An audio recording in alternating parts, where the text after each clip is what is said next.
Son. You know those big benches in my backyard? Those all metal ones? Mm-hmm. Target. 800-pound weight limit. And they was like $30-$40, something like that for one. So we just picked up 2 of them. Put it right in the back of the pickup truck. We're home. Nice. She always finding shit online. I'm like, all right, well, let's go and pick it up. Whatever. My wife is always finding shit on a deal. That was a good deal. 800-pound all metal bench for only $40. Mm-hmm. Shit. Hell yeah. Got 2 of them. Too bad we had to pay that stupid Delaware Jersey tax, but it is what it is. It's not that bad for $80. You always got to do that though. Yeah, you live in Jersey. No, but what I meant is like usually on like big ticket items, we go to Delaware. Like my my PlayStation, my TVs, and like certain stuff like stuff that I know is going to cost. Like all the furniture in my house came from Delaware. This is so allegedly because that's illegal. Oh yeah. Well, no, actually, it's not illegal. The illegal part is at the end of the year, you're supposed to file it when you do your taxes. That's the part that's illegal that people don't do. So yeah, you could buy stuff in another state that has different sales tax and bring it to your home state, but at the end of the year, you're supposed to report that difference on your taxes. Go ahead and get them cigarettes.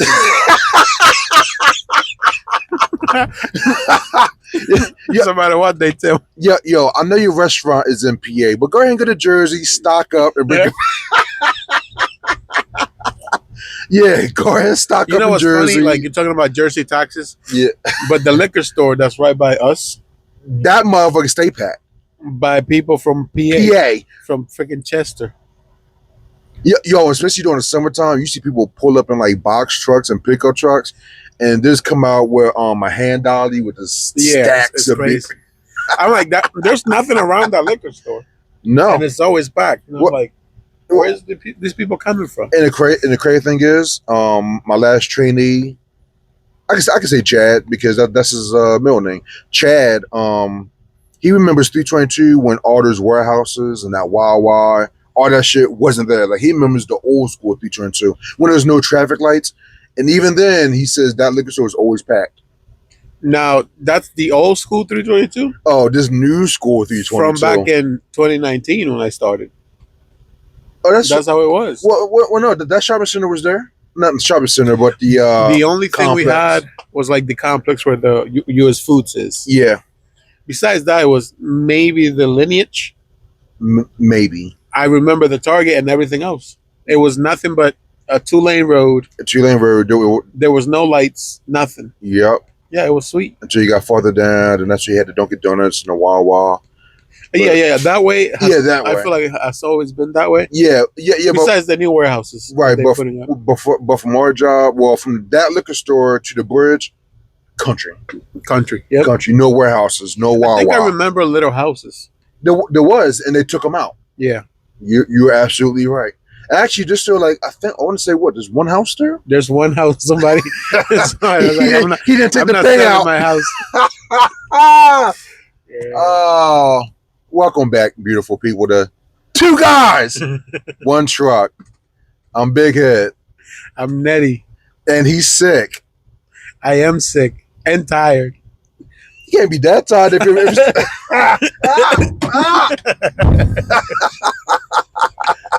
Welcome back to 2 Guys, 1 Truck. We're back at it again, circling the block.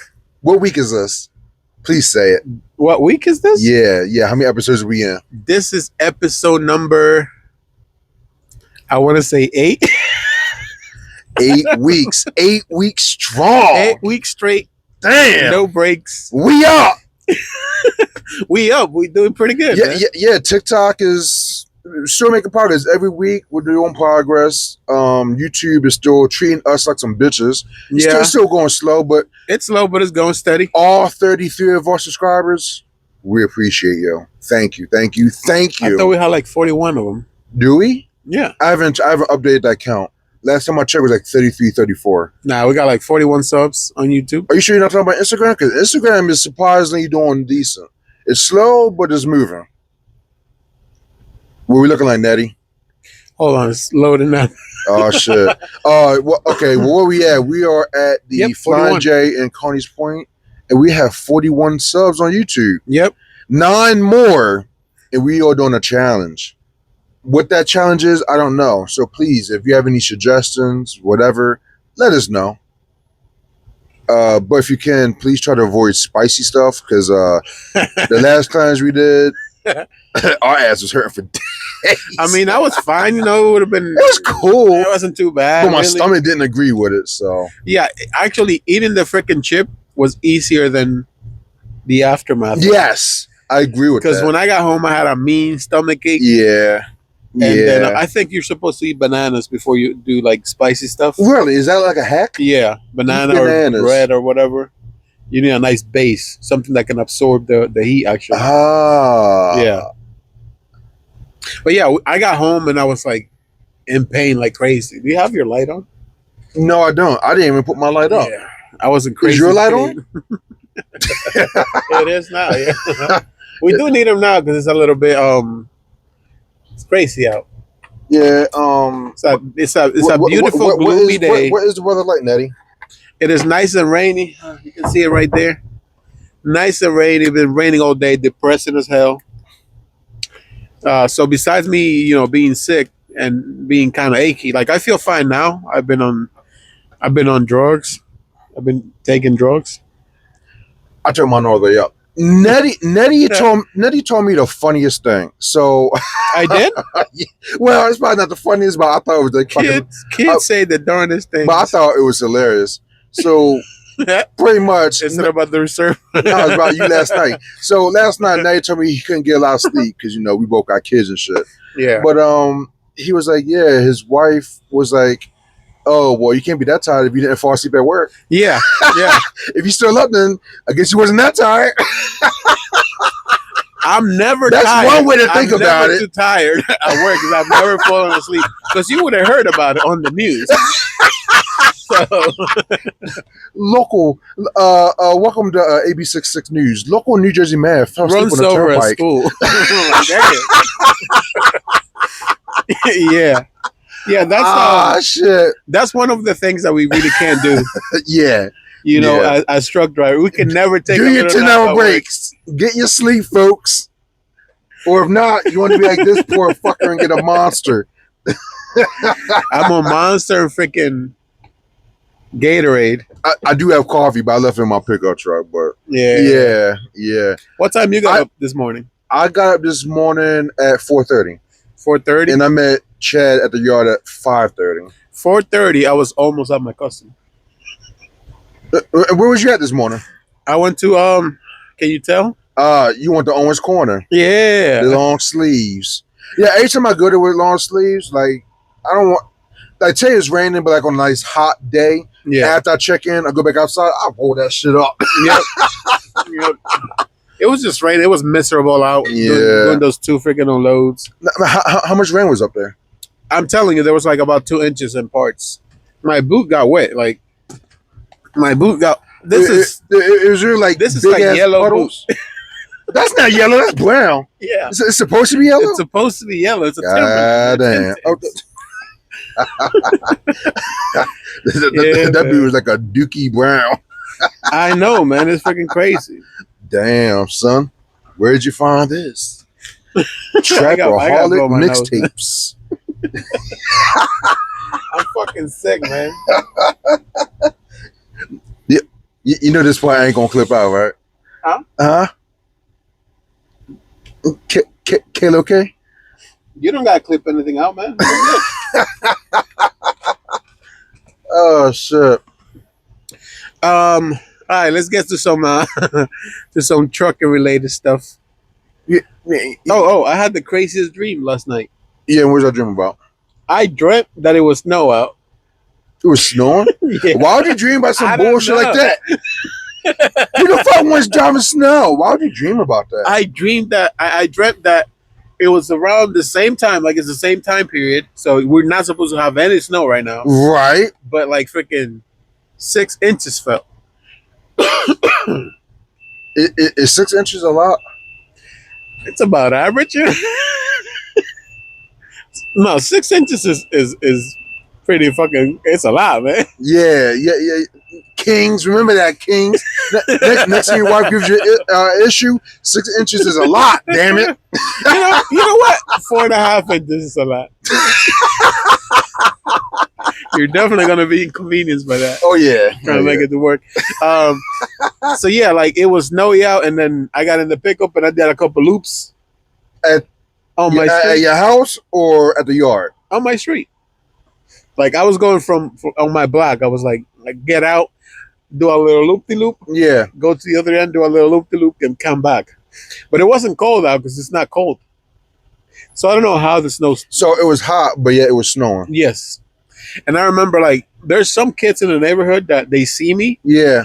Because like my neighbor, he's kind of familiar. He kind of comes to see me do work in the garage sometimes. This ain't the one that was blocking your driveway, is it? No, it's the other one. It's the other one. But you said that. But like some of the kids, like it's him and then like another kid. They see me and sometimes they want to come talk to me. So they followed me. Like this is the dream that I had. Okay. I did a couple loops because it was snowy out. Yeah. In my pickup truck, and then I make it to the house, and then I'm in the back door trying to get in, and there's like dogs and little kids trying to get in my house too. What the hell? And I'm kicking people out. This is Sparta. Exactly, man. That's basically what was happening. I'm like, just get out of my house. Just kicking little babies in the face. Back up a little bit. Like my door was open, like it was closed in the bottom, but it was open at the top. Yeah. So I was throwing dogs out the top. So everybody just trying to like creep in, and you just mushing them. Get out. Yeah, man. Oh shit, that's crazy. If you can interpret dreams, keep that shit to yourself. Nah, let me know. What does that mean? What does that mean? What does it mean if you're in your house and cats and dogs and babies trying to break in and you kicking them out? And it's snowing like in the beginning of September. Yeah, it's snowing. So what does that mean? Like, yeah, I ain't gonna try to interpret that because I don't even fucking know. I don't know. Man. Or is that a sign that Neddy might have another one on the way? Huh? Que pasa? Man, that's we haven't spoken about that yet. Oh shit. You know what's funny? Like on my way here, I tried looking for trucking news, but I couldn't find anything too crazy like we talked about. It was just generic shit. Yeah, just generic shit. Texas is cracking down on drivers speaking English or stuff like that for safety. That is called virtue signaling. They always been doing that. Yeah, but for whatever reason, they felt the need to have a whole press conference on it. Yeah, that's kind of weird. That is weird. Yeah. Because that should already be a thing, but like you said, virtue signaling. Yeah, it's like, oh, look at us. We're doing something about... No, you're not. Some of common sense that should already be doing. Yeah. Like, you should have already been doing that. Don't be like, hey, we're going to start doing this now. Right. Yeah. I don't know. There's not a lot of trucking related news. No, same shit in Florida, same shit in California. There's not really that much of an update. It's just whatever. I feel like every state, I feel like it's a federal thing. It is a federal, well, at least the CDL thing. Yeah. And I also saw that some states were losing funding because they're not, or that risk of losing funding. I did see because they're not compliant or whatever. Yep. All right, it is what it is. Yeah. There's not a lot of trucking related news. Like I don't really, or at least nothing that we really care about. Yeah. So, have you ever woken up in the middle of the night? Yeah, I woke up in the middle of the night tonight to take a piss. Have you ever woken up in the middle of the night when you were sleeping in your truck to set the brakes? Yeah. You ever woke up? Even though my brakes are already set, but yeah. I'm pretty sure everybody's heard of the black dog. If you haven't, it's pretty much driver fatigue, drive for a long time, see a black dog on the road.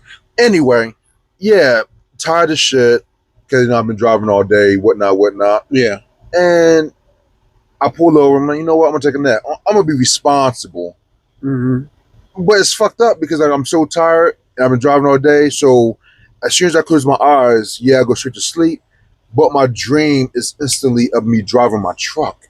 Oh, damn. So it's almost like I fall asleep again in my dream, but the truck is moving. It's weird.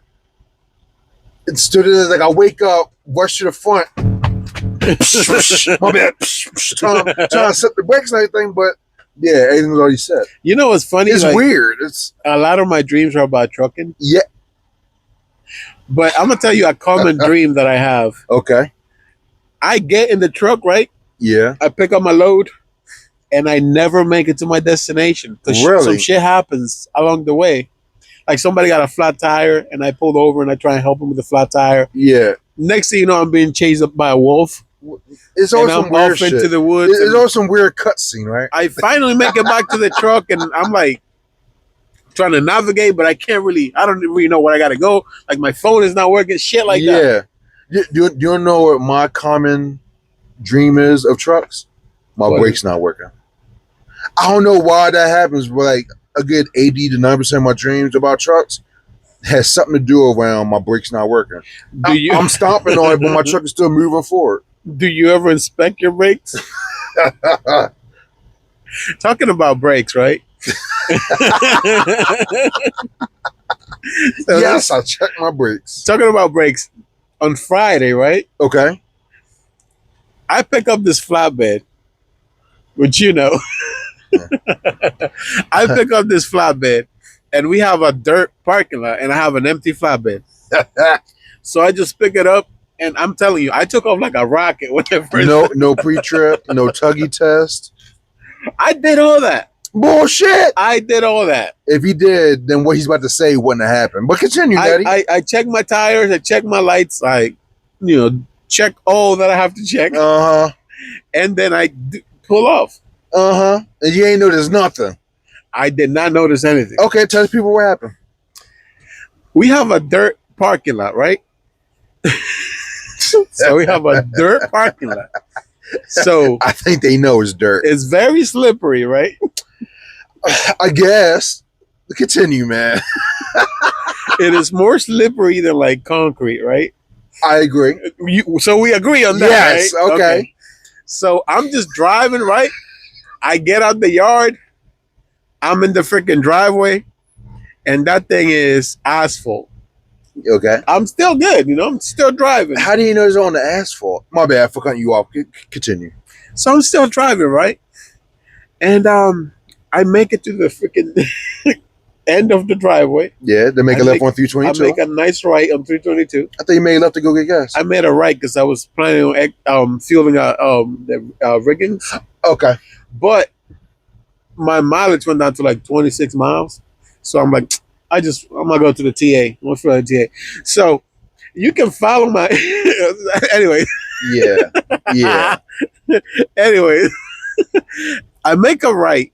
I go like 2 lights down. I make a left, and that puts you back. That's like Swedesboro Road or whatever. That puts you back on 295. Right. I make it to 295, and I do one of these, and then I look at my mirror, and all I see is smoke. So I'm like, what the hell? Do I have a tire fire? And where that smoke come from, good sir? So I pull over, and I check. You put your hazards on, right? Yeah. I always do, man. I'm on the freaking highway. Right. I know what to do in that situation. Okay. Anyways, I'm gonna send you the pictures. You can put them right here. The whole time I was dragging a freaking tandem because one of my brakes were locked. Yep. Just one of them though. That trailer that has super singles or duals? It had dually. Was it both sides or just that one axle? Just that one side. One side. Okay. Yeah. So like one of my brakes are locked. It was dark out. I'm on freaking dirt. You want to know the funny thing? I made it like a couple miles down the road, and if you see the tires, they're freaking. They got shaved down with a pencil eraser. Yeah. Like with a freaking cheese grater. Neddy told me a couple weeks ago that his pre-trip, after this tuck test, he does a Volden tuck test. So why didn't you do a Volden tuck test? Because that would have picked it up. Because I took off like a rocket. So it was your fault then. I mean, allegedly. I don't think it would have picked it up because it was just one. I would have had to do like an S turn. It was an empty flatbed on dirt. Yeah, but if you did a rolling tub test and then yanked on the dolly brake, no. You just let go of the accelerator. Let go, put it in neutral. Yeah, I think it would have slowed you down. I don't think it would that because much. It was locked up. But it was just one though. The other three were running fine. But And the one was dead locked. It was locked, yeah. So I don't know. I just listen. Okay, so I was in a hurry too. Like I was trying to load that, and I took off so fast I didn't even think about. Like I didn't feel like I had any problem. Okay, so Like I was oblivious till I saw the freaking smoke on my mirror. Okay, and by that time, both tires were freaking had a hole about this big on them. So after you pull over, hazards on. What happened next? I checked them. I called dispatch. What time was this? This was like probably 5 a.m. Guess who answered? Justin. Yeah, because Justin and PS and PS been doing overtime because they got rid of one of the nighttime guys. Yeah. So I'm surprised Mrs. K didn't pick up. She's always there early. I don't know, but it was Jay. He picked up and he answered. So what's up, buddy? Since I'm on like exit 16, exactly.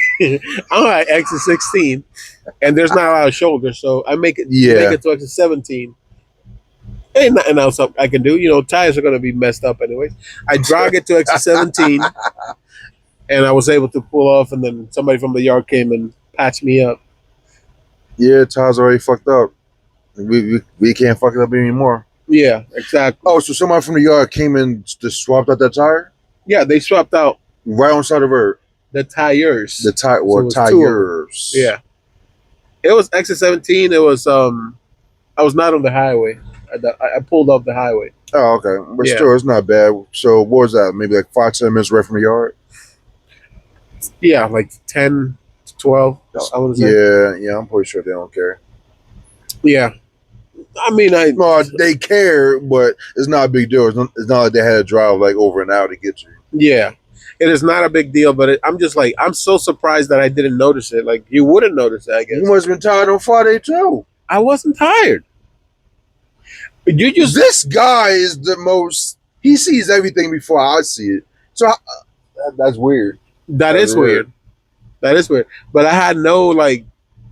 It felt no different than another flatbed. Huh. Mm-hmm. So because of that, I go ahead and I go load. First of all, I got some fuel. Then I went, I loaded, then I made it to my delivery, and they were expecting me there like at 8. I showed up like at 12. There was nobody there. Well, yeah, because you was 4 hours late. So how long did you have to wait for somebody to pop up? They couldn't load my shit. So wait, that flatbed at the yard, that's the same? Yeah. I still got the paperwork right here. Shit. Yeah, man. Fun times. Yeah. Good times. Is that the customer that's in Delaware? No, it's in New Jersey somewhere. Okay. Have you ever thought about what would happen if you pull the brakes on the highway? Or going down the highway if you pull the brakes? You know, the first time I thought about that, I thought about the movie clip, the Batman movie where the tractor trailer. Yeah, that's what I thought about.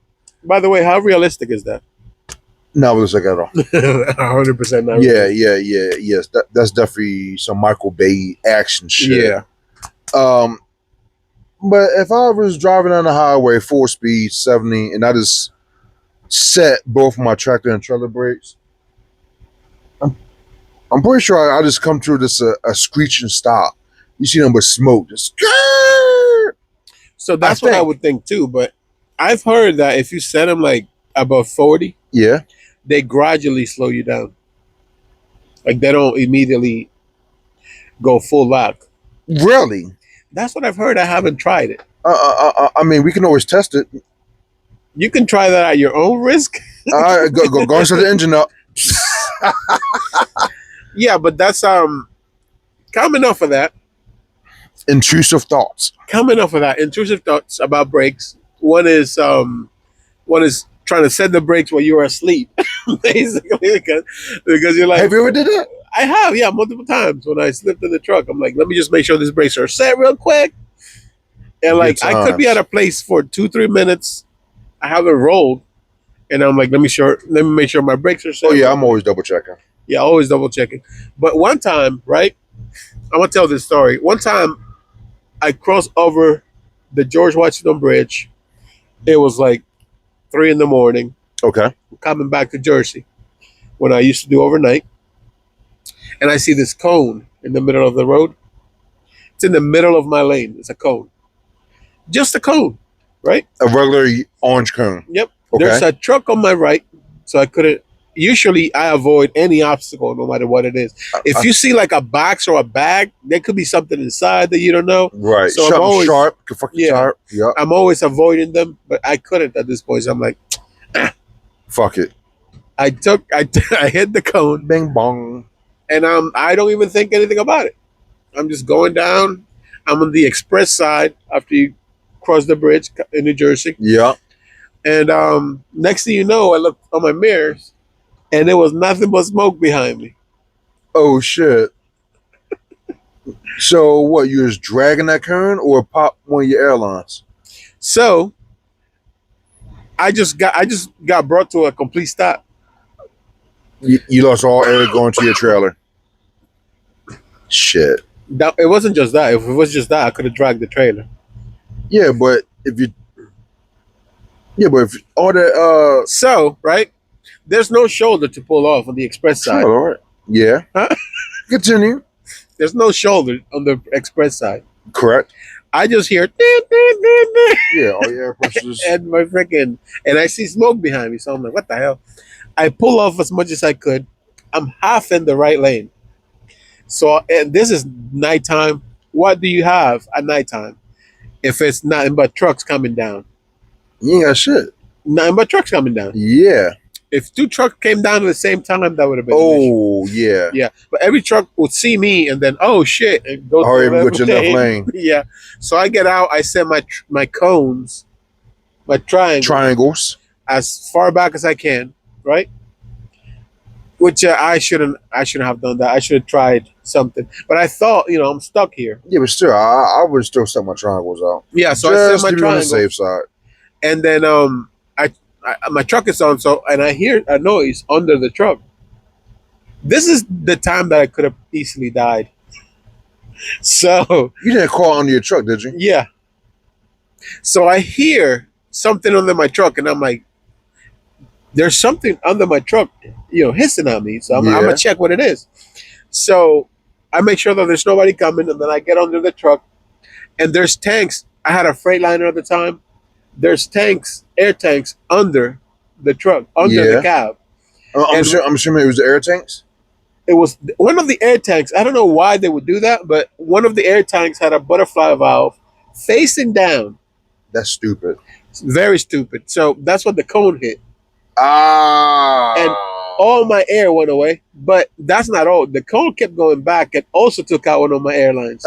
Shit. On the trailer. So I was... Well, at least one issue is first, just close that butterfly valve. I closed the butterfly valve. Yeah. I was able to go pressure, and I just dragged the trailer. Oh, shit. Yep. I got my triangles, which I shouldn't have had. I should have just left them there. Fuck it. Yeah, exactly. Fuck it. But yeah, at least a couple of times, trucks were coming by and freaking last second switching over. Yeah. So I'm pretty sure while you're on that truck, I hear this whoosh and the whole truck rocking back and forth. Scary. Have you ever had some scary encounter like that? Where you thought, damn, this could have been it for me right there. I remember the first time I got broken down, and that was Prime Inc. solo, all because of a bad sensor. But yeah, the tow truck guy finally showed up, and I remember I got out. I thought, wow, I don't think I had to get out, but I think I got out anyway, just talk to him, whatever. But yeah, there's a whole bunch of cars still driving in the right lane. Mind you, and that's the first time I've ever been broken down. Yeah, you're supposed to move to your left lane. We see someone broken down on the shoulder. Whereas like after that point of my first time being broken down, I would have a lot more respect. I had it before, but it grew for me actually getting over versus when I pulled over. Yeah. Because that was some sketchy shit. Yeah, like you feel protected on the other side of the white line, but you really have no protection. You really don't. Yeah. Yeah, because you see people swerving. Oh, and that's right. That's what happened. Somebody ran over my yellow triangle. Of course. I've had that happen before. I don't know why. I guess whenever you see somebody, if you don't move, you got. When I had that flat in the turnpike the other day, Yeah. people like kept kind of going to the shoulder too. Yeah. And then last minute, like kind of. Yeah, it's almost like if somebody sees You get somebody mesmerized or on something. the shoulder, is like, oh, I gotta hit it. Like, Yeah. what? Move over, dummy. If you ever blow a tire, don't do that shit on the New Jersey Turnpike. Would not recommend. 1 out of 10. Please don't. So if you don't know, and I didn't really know, What's up? you can't just call anybody. It has to be somebody who's approved by the New What do you Jersey mean you Turnpike. can't call anybody? It has to be somebody that has the New Jersey Turnpike approval on it. So Have you noticed? So you mean to tell me I can't call my local tow truck guy in my town? Not even in a car. If you break down in a car, Yeah, you got to call a New Jersey Turnpike. I can't call my approved. peoples. Nope. Somebody from New Jersey Turnpike that has the authority to work on the New Jersey Turnpike comes in. They can pull you off the New Jersey Turnpike, and then somebody else can come in and take you. What? Yep. It is that bad. Okay. Hypothetical. Let's say I broke down on the highway in my pickup truck, and I remember we did something that we talked about. You were talking about buying a dolly so you can haul cars around. Mm-hmm. You know what I'm talking about. So I can't call you to meet me on the turnpike, and you can. Wow. You can get a car, take a dolly, Yeah. and go on the New Jersey Turnpike, and then take an exit. You can take exit, 2 or whatever, Yeah. and go up to exit 6 with a car if you wanted to, but you cannot pick up a car. No, that's what I'm saying. You can't go up there with a dolly and pick me up. Nope. You'd have to call a tow truck that's approved by the New Jersey Turnpike Authority or whatever. So I wonder why. I wonder if they have like a contract with the state. They do, but like, have you seen tow trucks on the New Jersey Turnpike? Yeah, they always have that little green sticker. Yeah, that green sticker. Yeah. I thought that was just like a badge of honor type shit. Nah. Because they're approved to work at the New Jersey Turnpike. So I wonder what's the qualifications for being approved to work on the turnpike. It's probably you got to pay to get that. It's always about money. It's always about money. Oh my goodness! It's not any different. It's a freaking highway, like 295. Yeah. But you probably got to pay to be authorized to work. Yeah. You always have to grease Uncle Sam's hands. Not Uncle Sam, because the New Jersey Turnpike, it's a private thing. Well, yeah, I'm pretty sure Uncle Sam got his hands in some. I mean, nah, that's a private highway. That's why we got to pay for it. Speaking of that, you ever notice how Sunoco is the exclusive fueling station on the turnpike because they had a contract? See, I didn't. And also on the Garden State Parkway, all Sunoco. I didn't know that, but I feel like I didn't know that. That's how it is. It's really cool. They had a contract. That's why you only see Sunoco's on the Parkway and the Turnpike. And also the PA. 476, motherfucker. And 76. It's only Sunoco's. Yo, they got bread over there in Sunoco. Y'all niggas hiring? Damn, that'd be a slick gig. Yeah, damn that. Yeah, because mind you, it's like not only are you already a big fueling company, but you have your own fueling stations across multiple states. Oh, even on 95 South in Maryland. Isn't that Sunoco? Where in Maryland? Yes. On the Maryland friggin', and also on Delaware too. Yeah, the damn Chesapeake House. Yeah, and all that shit is Sunoco. Yo, they got bank. You know what's funny though? I feel like nobody feels a Sunoco. No. If it's not because you have to, then nobody does it. That's crazy. See, the more you know. All right, Neddy, what are you snacking The on? more you know. Oh, this is Funyun. Flaming hot Funyuns. You know, it's funny. You ever seen that shit? When I came to a truck, he was like, "Oh, try this out." I was like, "Hot Funyuns? I never," because I grew up with. Well, I'm sure you did too. Just the original ones. I didn't know they came out with flavors. There any other ones in there? Flaming hot nowadays. Oh yeah, you're right. They got Flaming Hot Fritos. Oh well, I knew about the Cheetos, but I ain't know about the Funyuns. So Nettie doesn't feel good. Is that a myth that eating hot stuff helps with sinuses? It definitely helps with your sinuses. When you eat hot stuff, it definitely clears your sinuses. So that's definitely good. Hot soup, you really want to do some of that. Okay, yeah. I do know about putting like. I remember when I was sick and I ordered from the Chinese store, like I get like the wonton soup, whatever. I tell them make it spicy, and man, that was good. That was good. You gotta tell them make it spicy. I only told them one spicy. I got to tell them two spicy. Yeah. All right, make it spicy. You know what I mean? Go and put your foot in it. There's different levels of spiciness. There's spicy. Yeah. There's like regular spicy, and there's Mexican spicy, and then there's Indian spicy. Okay, when we did that hot chip challenge, what level of spicy was that? Oh, that was spicy as fuck. But that's probably like Indian curry. Okay. You ever done laundry at a truck stop? Yes, when I was OTR. You know, I never did that. Expensive. That is spicy. Pussy. Yeah, all right, so what about this truck stop laundry? Because I never got around to doing that. I never did it because I was only out for 2 weeks at a time. 2 weeks at a time? Yeah. That's cute. I think the longest I was out was maybe 8-9 weeks. Damn. At that time I ain't had shit going on, so I just get into the money. And plus, also, if you know, when you're at Prime Inc., you don't get vacation. You have to save up your money to go home. So it's not like this company where they pay you to go home. You have to save up extra money just to go home. Damn.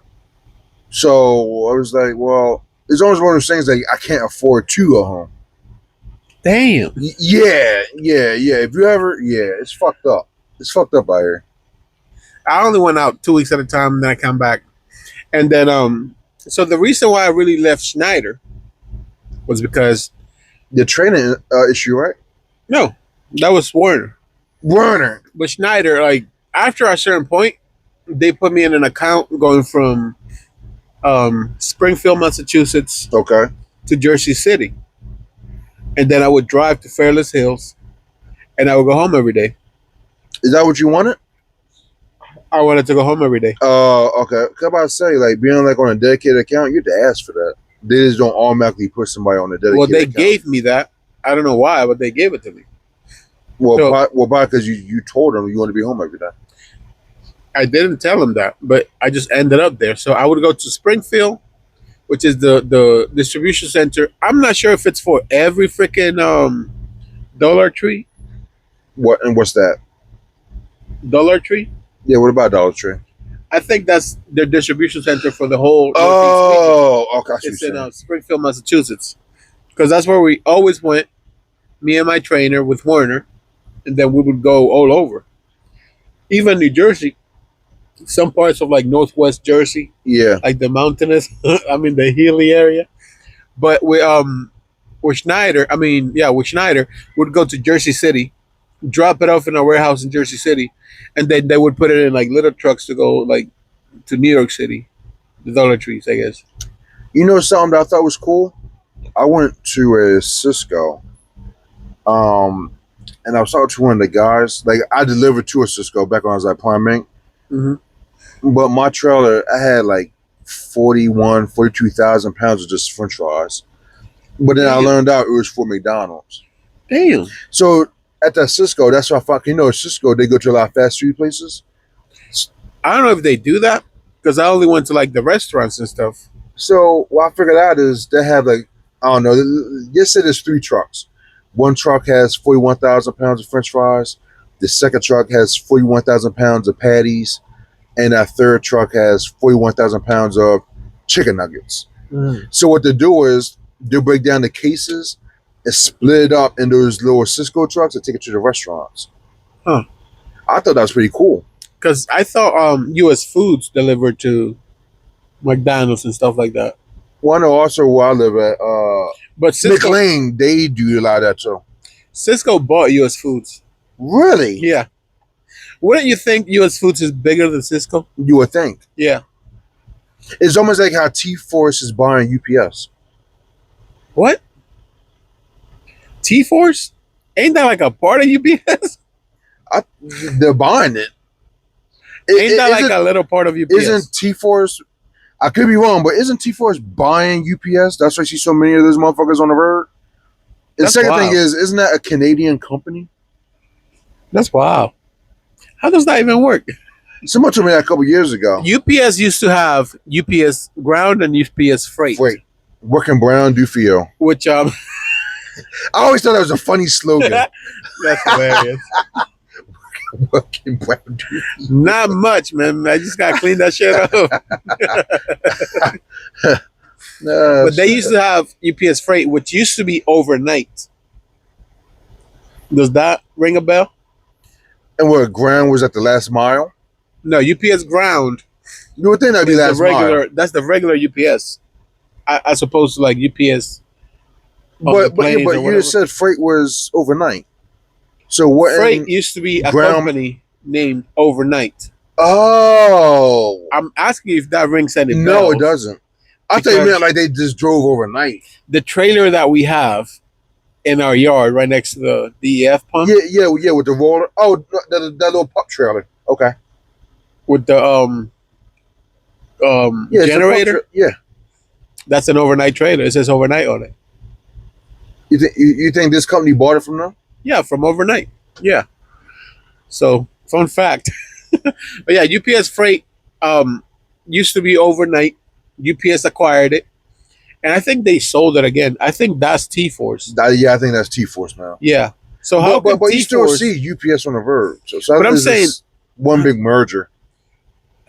I guess it got to be a merger, but they were merged before. That's what I feel like. So they merged again. Yeah, that's weird. Because like, why would you sell it and then go back to it? But it's weird because I always, at least growing up, I thought UPS was bigger than FedEx. Until I realized that FedEx has his own fucking airport. They have a couple of them. Yeah, it's called the Newark Airport. They have a couple down south too. But if you ever go to Newark, it's like freaking FedEx after FedEx, FedEx and United. That's the only thing that flies everywhere. And Spirit. Yeah. Assholes. Newark, I don't know if it's the busiest. It's definitely not the busiest airport. And but you can see, but it's busy. I think it's Atlanta, right? Yeah. Yes, I would say Atlanta. But you can see, like, I don't know how you can land more planes than you do at the New York airport. Because it's like back to back. You see the light. Yeah, every single time you go by, you always see either a plane landing or a plane taking off. And then like a few just waiting in line. Yeah. Yep. Yeah. What is the best and worst parts of trucking, in your opinion? That is actually a really good question. Yeah. For the people that may not know, that are trying to get in, what should they look out for, and what should they expect, and what's a good thing and what's a bad thing? That is a loaded question with different layers, especially for somebody new coming in, like what to look out for. I would definitely say it's a good idea to figure out what lane you want to go down. As far as, do you want to do flatbed? Do you want to drive van? Do you want to do reefer? Tanker? Find out what lane you want to go to and then go from there. Because, okay, let's say you want to do reefer / drive van. I would say go to Prime Inc. Or Werner. I think they have really good training programs. If you want to do flatbed, I would suggest you go to TMC. I've heard nothing but good things about the training program. Now, with that being said, with TMC and Prime Snyder, all those are starting companies. So get your foot in the door, go to one of those starting companies, because they're not, I'm I'm gonna be honest, they're not gonna pay a lot, but they will hire you. Out the give gate. you experience. Experience. Get your experience. Get that little 6 months to a year, and then go to a company where you can make more money. Yeah. And what company would that be? Like, what, a company that making more money? Yeah. Well, there's a lot of companies. Sherwin-Williams, your first year you can make $100,000. Walmart, if you join the private fleet, you can make $100,000 your first year. There are companies out here that pay good money, but they only hire the top, the safest of the safest drivers. It's possible though. You said what? Bitches. UPS is also great. You know why I never applied for UPS though? Why not? Because I heard that they hire you and then they let you go. Yeah, because they hire a lot of seasonal guys. Yeah, seasonal guys, but that's the only way you can get in. And then if you get hired as a seasonal driver, most likely they'll let you go. Yeah. And then you can apply again and maybe you can get a permanent thing. So for what I kept hearing is, if you want to be full-time over there, you have to start off in the warehouse. Well, and then get promoted to the trucks. But also, like, if you get hired from the street just to be a truck driver, 9 times out of 10, you're seasonal. But also, you know, there was a bunch of guys at the Amazon that I would go to. Yeah. A bunch of UPS guys. And they would tell me, like, hey, they're hiring at this place. And I'm like, probably seasonal. Nah, like they need people full-time at this location. And I'm like, okay, 2 hours away from where I live at. And they're like, move. It would have took you 2 hours to get there? Yeah, it's like 2 hours away. I'm not driving 2 hours to go to work. Exactly. And they're like, well, you should move then. Like, move over there. Man, y'all smoking crack. I know, but like that probably would have been a good move. Well, at my time, because I had, I didn't really have even an apartment. I was living with my sister at the time. Okay, well, if you could go back, would you have done it? I don't know if I would have done it, but like I'm saying, like that would have been a great idea too. It was somewhere off in PA. I probably would have been better off. Oh yeah, definitely. Yeah, because probably would have had, a little property up in PA and been making 100 something. The only thing I think of is that there's only one bad thing I can think of if you would have did that. What is it? We would never met. Who cares, man? Like, we probably would have met sometime. Yeah, passing by the truck stop. Yeah, I'd be like, man, look at this dirty motherfucker. He think he good? Look at this funky ass mustache having UPS guy. Nah, I don't. Clean shaven. I don't like UPS. Imagine that neighbor of UPS. He has no beard. I can't have no beard because you got a bunch of freaking ingrown hairs and freaking bumps and shit. I don't know. I think they would have found a way around that. Yeah, but like, I don't like companies they tell you what to wear. And Walmart. Yeah. Yeah. I don't know how to drive his door. Like, you just wake up at the bunk and you get fully dressed. Fully dressed, my nigga. Yeah. Nah. They don't wear ties, right? Do they? I know they wear a button up. I know they wear a white button. Nah, they don't wear ties. What like blue or like black pants, but I don't know if they wear a tie.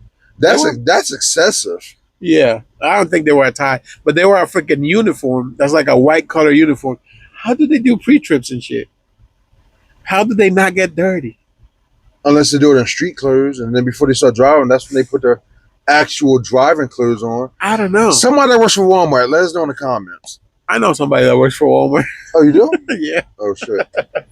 But another question. I wonder if you can get away with driving with no pants on at Walmart. You probably could. Like, just had the shirt on, but just boxers or whatever. Who's gonna be checking? They have a driver facing camera. They do. Yes. Fuck that shit, man. Yeah, but that doesn't see your pants, does it? I think it stops at your chest. I think it does.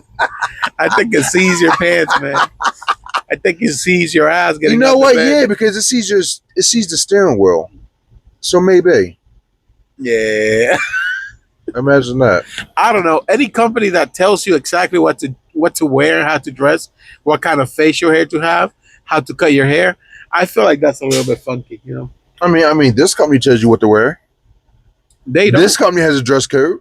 That's different from a uniform. It is a uniform. It's just more casual. This company has a more casual uniform. So a uniform is standard across the board. But they and this company has it. It's just casual. But you could wear any shirt. It just has to be like. You can't have sleeveless shirt. It can't stop right here. It has to go down to your elbow. I don't even know why that's a thing.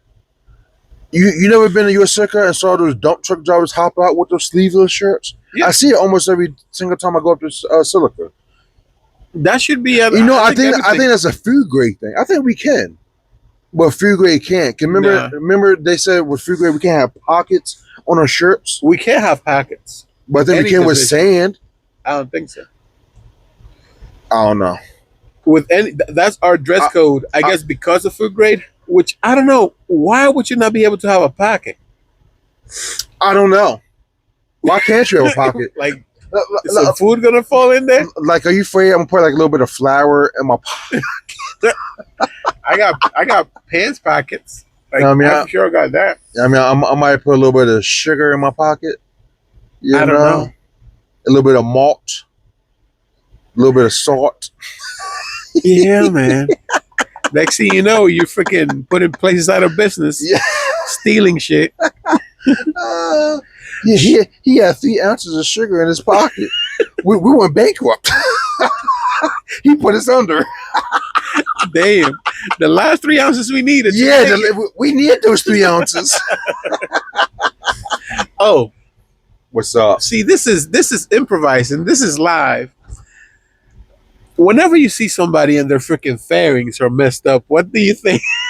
Whenever I see a truck with fucked up fairings, I think they took a right or left turn a little too tight. Yeah. And their fairing just went crunch. Ain't that so freaking embarrassing? Have you ever driven a truck with messed up fairings? No. I have. And you drove it, and every time you went to a truck stop, people just looking at you like, "Oh, look at this steering wheel holder." That's the thing, like, because people would judge you, even if you didn't do it. If you're driving that truck, people would think you did it. Yeah, it's not. It's kind of fucked up not fun at all. No, it's not. I feel like everybody's looking at me like, "Look at this fucking dumbass." This motherfucker don't know how to back up. Which might be true, but. I was new at the time. But yeah, I think my first freaking truck with Schneider had messed up fairings. Oh, nice. Yeah. And it was like on the bottom,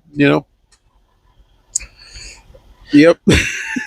How do you feel about somebody driving a day cab, backing into a spot, broad daylight, and they get out and look and shit? Yeah, doing goal, get out and look. That's good, man. Anytime you can not hit another truck, and make it in this spot, that's good. That is always good. So what you talking about, Willis? Nothing. I was just free balling, off script, just talking. It's because I'm fucking tired and I backed into a tight spot and I got out and I looked to make sure I didn't hit this truck right here. But the thing is, where we're at, he could have parked in any reserved spot. But Neddy thought that reserved parking was like a 24-hour thing. Yeah, I have no idea. They don't start enforcing that shit until 3-4 p.m. You know what's funny? When I started driving trucks, back in my days, when I was over the road, I don't remember any reserved spots. I don't remember that being a thing. Like certain places always maybe have it, like 2 or 3 spots. But it's been getting worse. Like where we at right now, all this shit is new. Because before, you should just be over there, all there in the corner. They started adding on this back row. 2013, 2014. Do you remember any like research spots at places? More than like, I feel like the most I've seen is 2. And also like another question that I have, freaking handicapped truck spots. I parked in theirs. That's a big ass fine, right? But I'm saying, like, I was under the assumption that you couldn't be handicapped and drive a truck. But even these for sure, they only have like 1 or 2 handicapped spaces. Yeah, but how is that a thing though? I seen somebody at Martins Creek that aspired, and he only had 1 arm. Can you have 1 arm and drive a truck? He was. That's wow. He worked for His arm stopped at his elbow. Food Liner or one of the other guys? No, he had one of his trucks that had the hoppers on the bottom. One of those grain hoppers, super hoppers. You know what I'm talking about? Yeah. It looks like a dry van. They go all the time. It looks like a dry van, but there's hoppers on the bottom. One of those. Yeah, it looks like an open top thing. Yes, one of those. Yep. He's one of those. He only had one arm. A lot of those people are like farmers, I guess. But still, one, and if I'm not mistaken, I think his truck was a manual too. Damn. It was a long nose Pete, unless.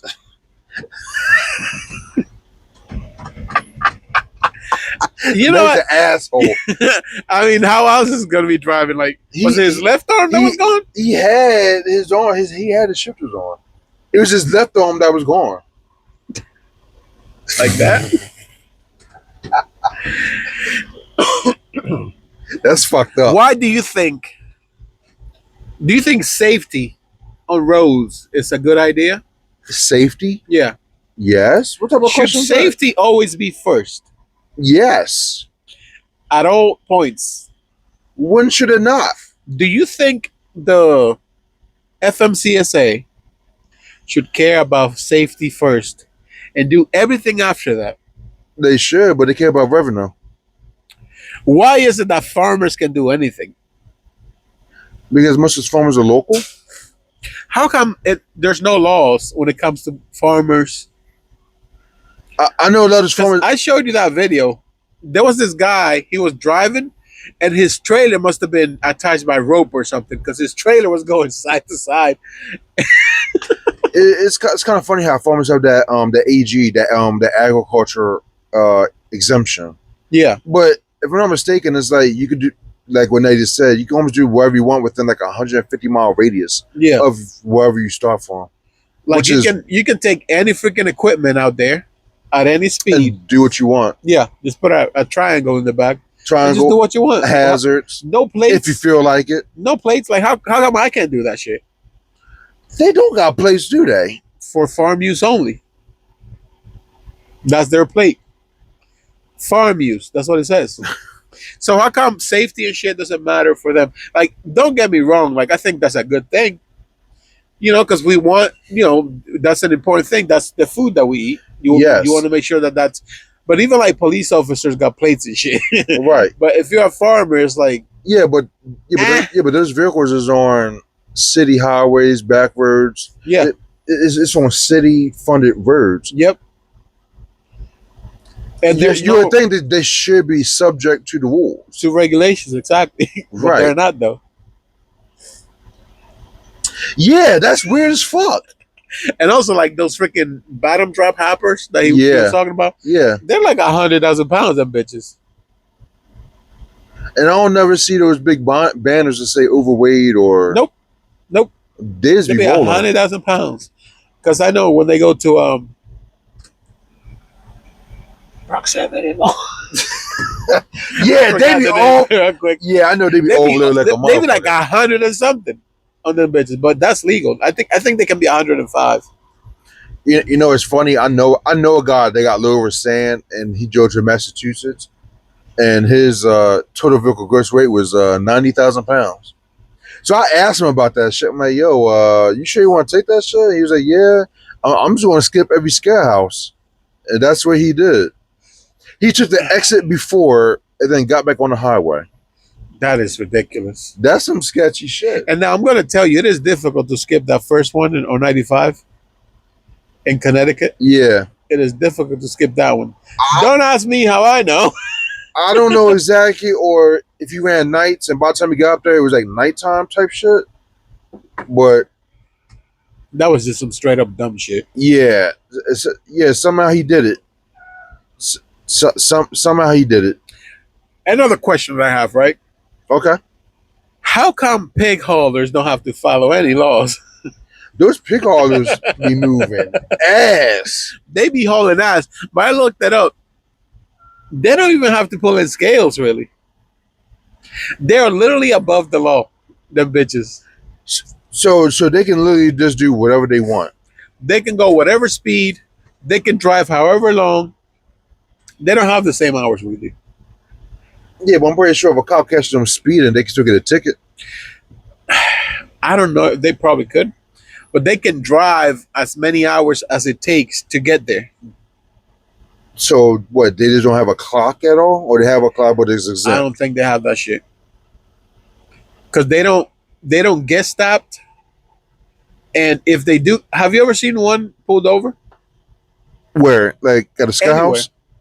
No, No, not that I remember. I've never seen them pulled over. no, I'm not. I've never seen one. I don't think they get pulled over, and they be flying. And you know what? Another one. I've never seen a horse trailer get pulled over. Any livestock.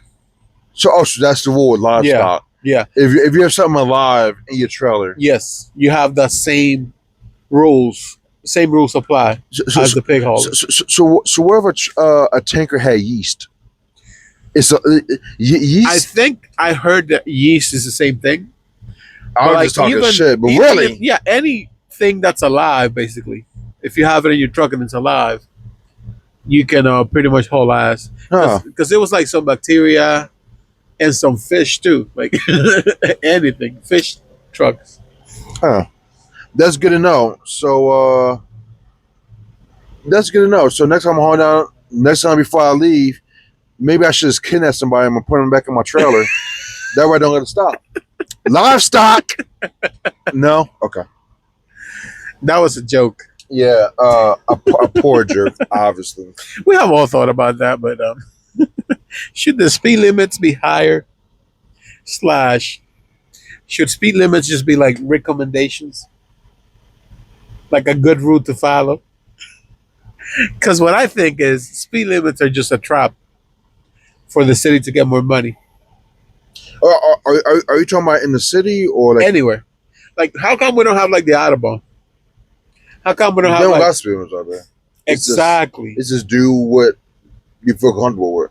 How come we don't have something like that, like on 76, which is a long ass stretch of road? There's nothing around to hit. You know, unpopular opinion, but I'm okay with speed limits.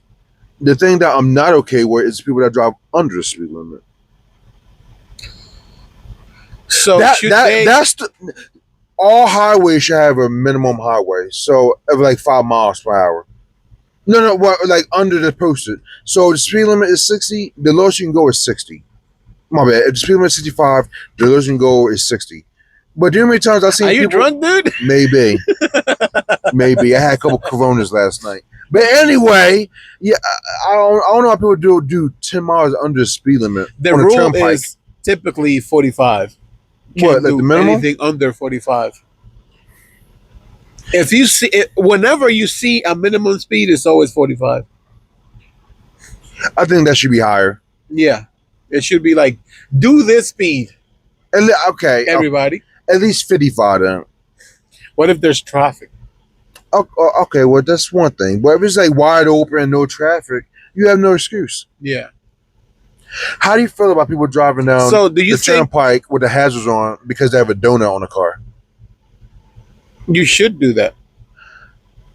True, because the donut has a speed limit. But at the same time, I don't think you know that.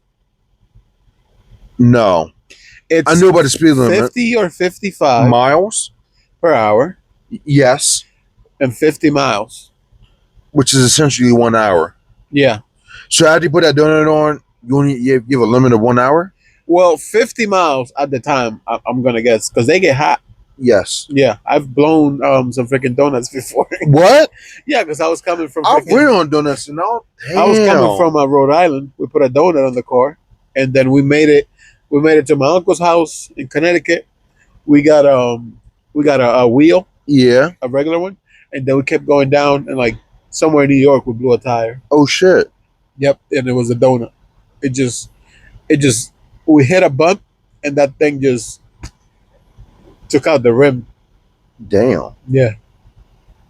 So yeah, they got a range of 50 miles, and you're not supposed to do more than like 50, 55 miles an hour. At that point, you should definitely have your hazards on. I've seen people doing 90 with a donut. You're just asking to blow a tire. I've seen people fucking hauling the ass with a donut for weeks at a time. Okay, another question about this donut. So, hypothetically, I blow a tire, I put the donut on. Let's say I only use it for, I don't know, 20 miles. Is that donut now bad and I need to replace it for next time? No, I think it's just, you can't use because it of heat. It'll overheat after a certain time because it's a skinny ass tire. Yeah. Yeah. It's not the size of a full-size tire. Exactly. So I think that's just the rule. But although don't pickup trucks and some vehicles like Jeeps have the actual full size. Well, if you have a full size, then you can. It doesn't matter. Yeah, because you have this. It's the same. It's the same. Right. As the other ones. Right. But if you have a little sedan or a smart car, then you have a little tiny ass tire. Like my Civic. You asshole with Priuses. My Civic. Why they gotta be assholes, man? Yo, all the time. There's always a Prius on the highway driving like a dick.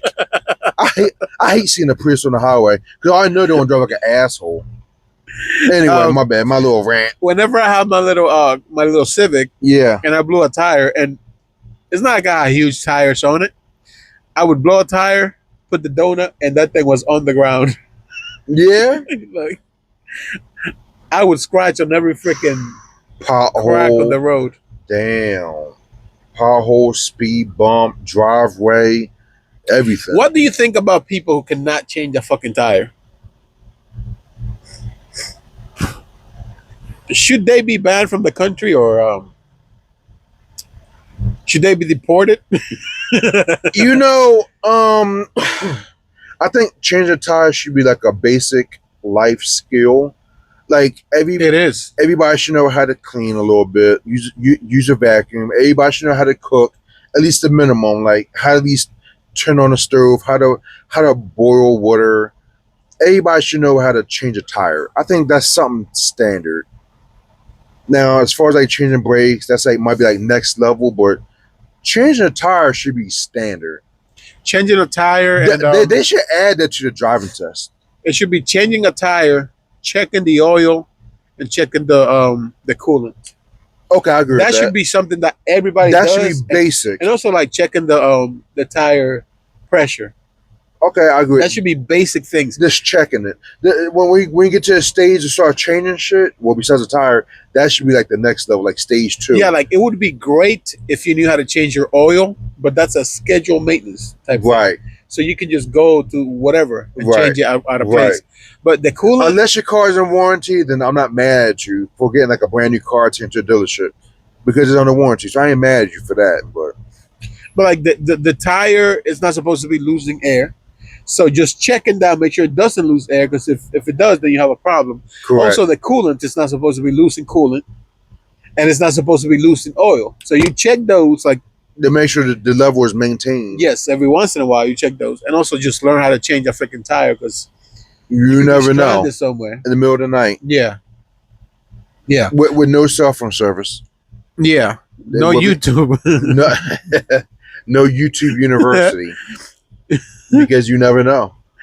Do you think that technologies in trucks makes it better or worse? And which ones might be better? Which ones might be worse?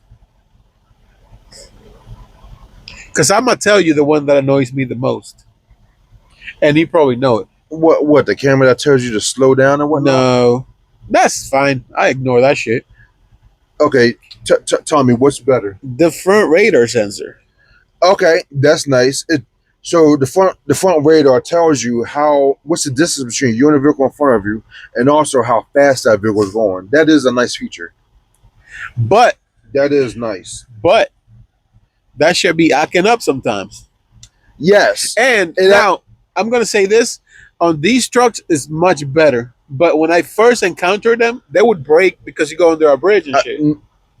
Right. But now on my truck, it'll beep at me. Like, it will act like something's in front of me, but then I guess it realizes, like, dummy, that's not a car, it's a bridge. Oh. And it'll just go away. But my truck still beeps.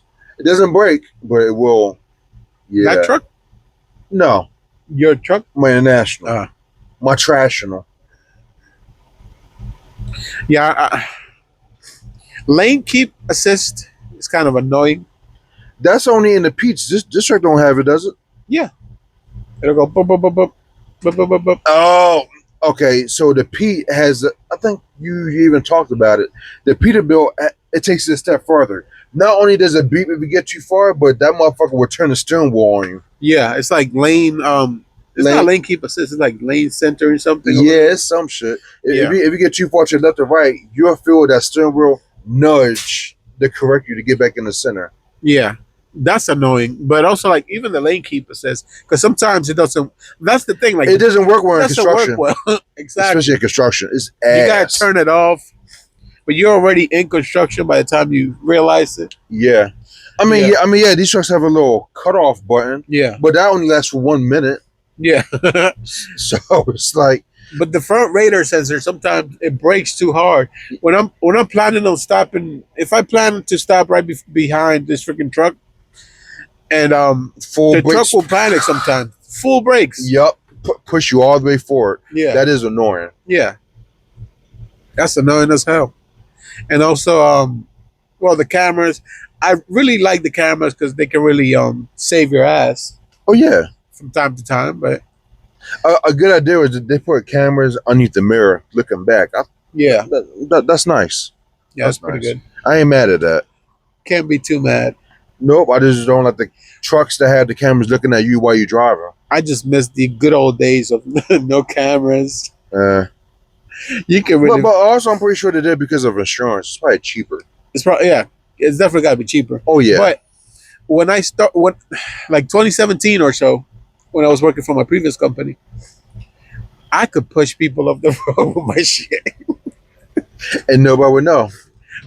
There's no camera. How would they know? How would they know? How would they find out? Allegedly, he did that. I remember taking my sister with me. And I was on people's eyes, like, move out the way. Move, bitch. Yeah. That's crazy. Have you has Neddy ever made someone eat the cones? No. I have. Eat the cones? Yeah. Like they were trying to get into your lane? Yeah. And the lane was ended. They failed? Yeah. Because it's like, I don't get it. Because like we all see that the lane ends in 2-3 miles, whatever the case may be. Why are you riding right next to me? That doesn't make any sense. One time, this girl with why have you a girl? Is what it was. Sexist. All right. One time, this little girl, right, who was driving. I think she was in college or whatever. She had a leased car. How you know it was leased? Because she told me. Oh.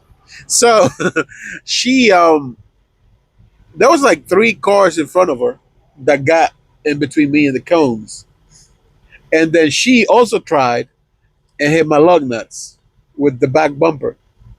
So just Tiger scratched the back bumper. And then I pulled over and I'm like, well,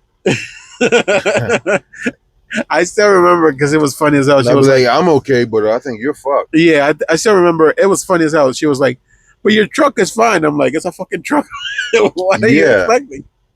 But yeah, scratched the heck out of her freaking bumper. And she was crying and yelling, this is a lease car, blah, blah, blah. And I'm like, well, give me your insurance information. Yeah, I'll give you mine. It's your car now. Yeah. And we'll go from there. And then she was just crying. And that reminded me too, because we're talking about the white line earlier. Yes. She kept stepping over the white line. And I'm like, man. So you think she was tired? I don't know. But I was like, can you please just stay on the other side of the white line? Because there's cars coming through. Well, unfortunately, I think that's hard for some people to do is stay in their lane. Yeah. So yeah, cops came and they're like, yep, she's going to be at fault because you were in your lane and then she came onto your lane. Yeah. But yeah, that was funny as hell. Yeah, but also with that, it's kind of crazy about the cameras because people lie a lot. Yeah. So at least with the cameras, it keeps people honest. Well, because she could have said that you crossed the line to hit her. If she wanted to be an asshole, she could have lied. That would be difficult to do. It's difficult for somebody to lie. Well, nobody has proof, right? So it's my word against her. Yeah. Well, where were we though? You said where were y'all? Yeah, we were right in front of the construction, right? Yeah. We pulled off. My word is, hey, I was in the middle lane in the construction. She was in the right lane that was ending. She came onto my lane, and that's where her scratch is. That's where my scratch is. That's very believable. Okay.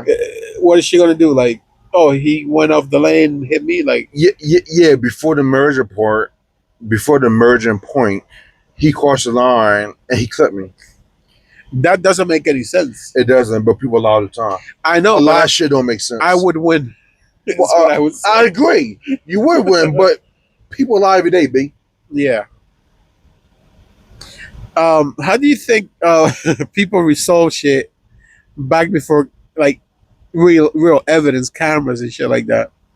How do I think people resolved issues 'Cause- before cameras? I remember if you're an old school trucker, your company will give you a camera with a roll in it. Like here, My take mom us used to buy me those cameras for school field trips. Yeah, but it's like they would issue you that like along with a logbook or whatever. Yeah. Schneider issued me that. Really? Yeah. Yeah. Like, here's the camera. If you get in an accident, you take as many pictures. as many pictures as you can. Yeah. And then you send the roll and they'll develop it. Yeah. Yeah, but you had to wait for that because, developing film, yes. I remember It's a that little bit went of a from process. 24 hours to an hour Damn. within my time knowing about that shit. Oh, shit. Yeah. But yeah, how do you think that worked before even cameras and shit? What worked before cameras? Like how insurance disputes and all that?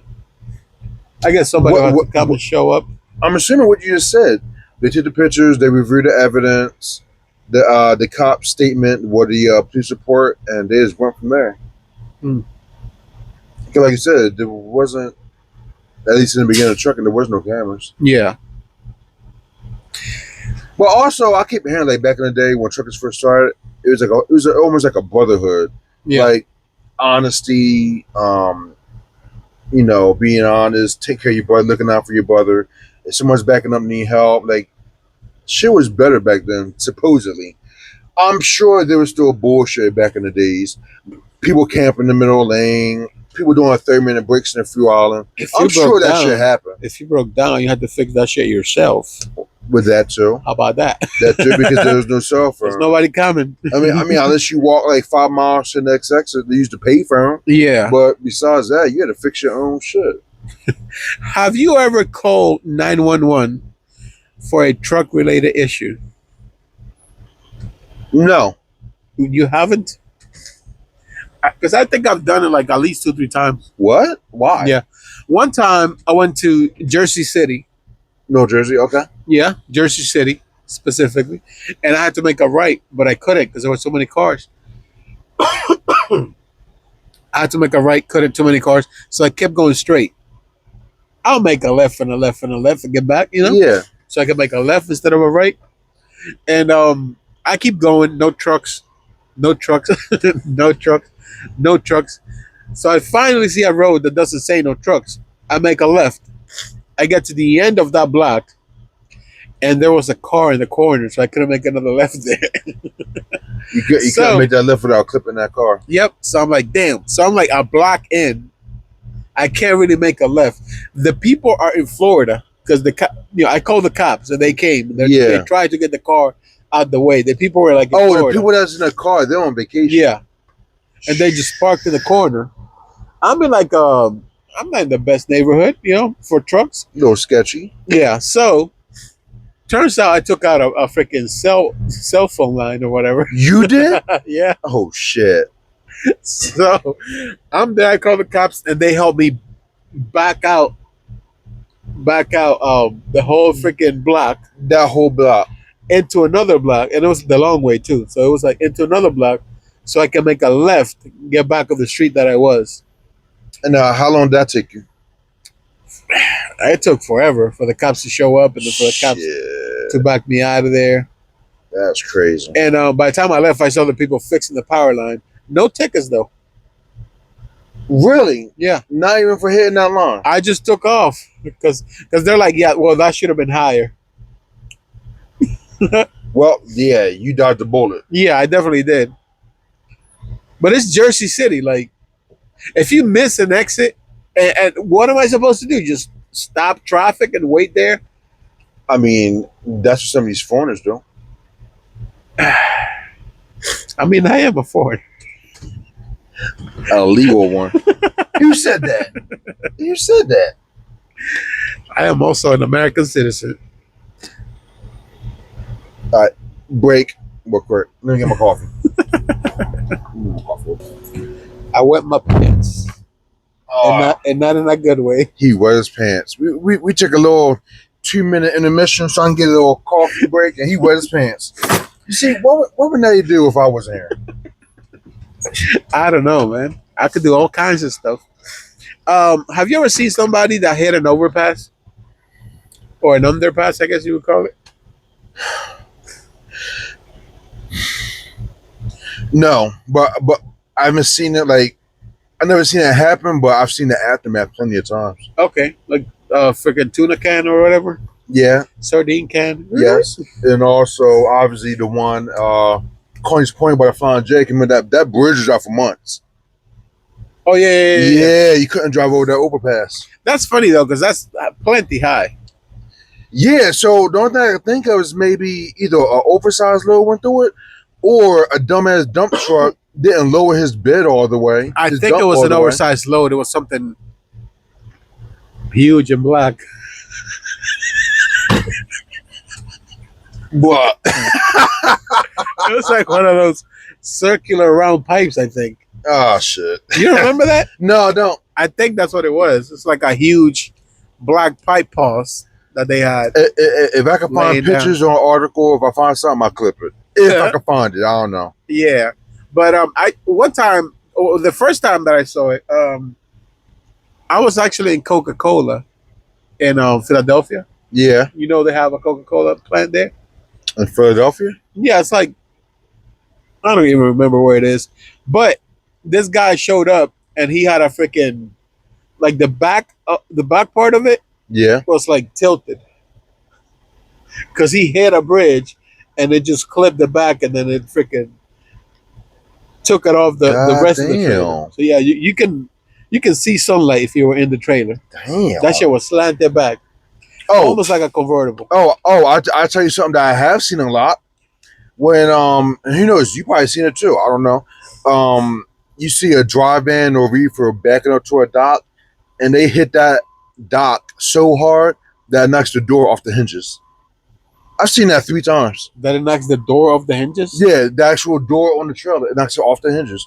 Oh, they break the door.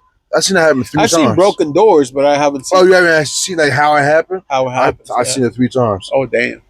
I told you about the one time at this company. I was at Philadelphia Brewing.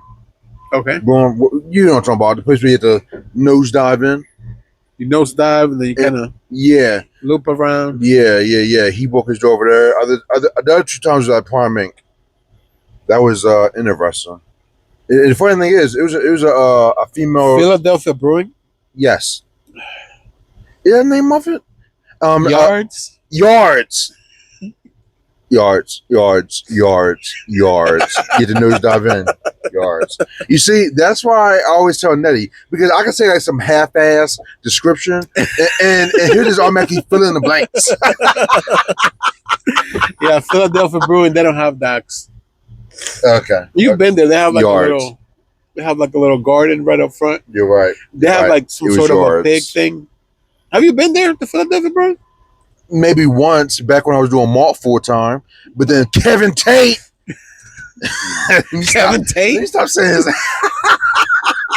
Kevin Tate gonna be famous when we make it. Yeah, I keep saying his name. Kevin Tate.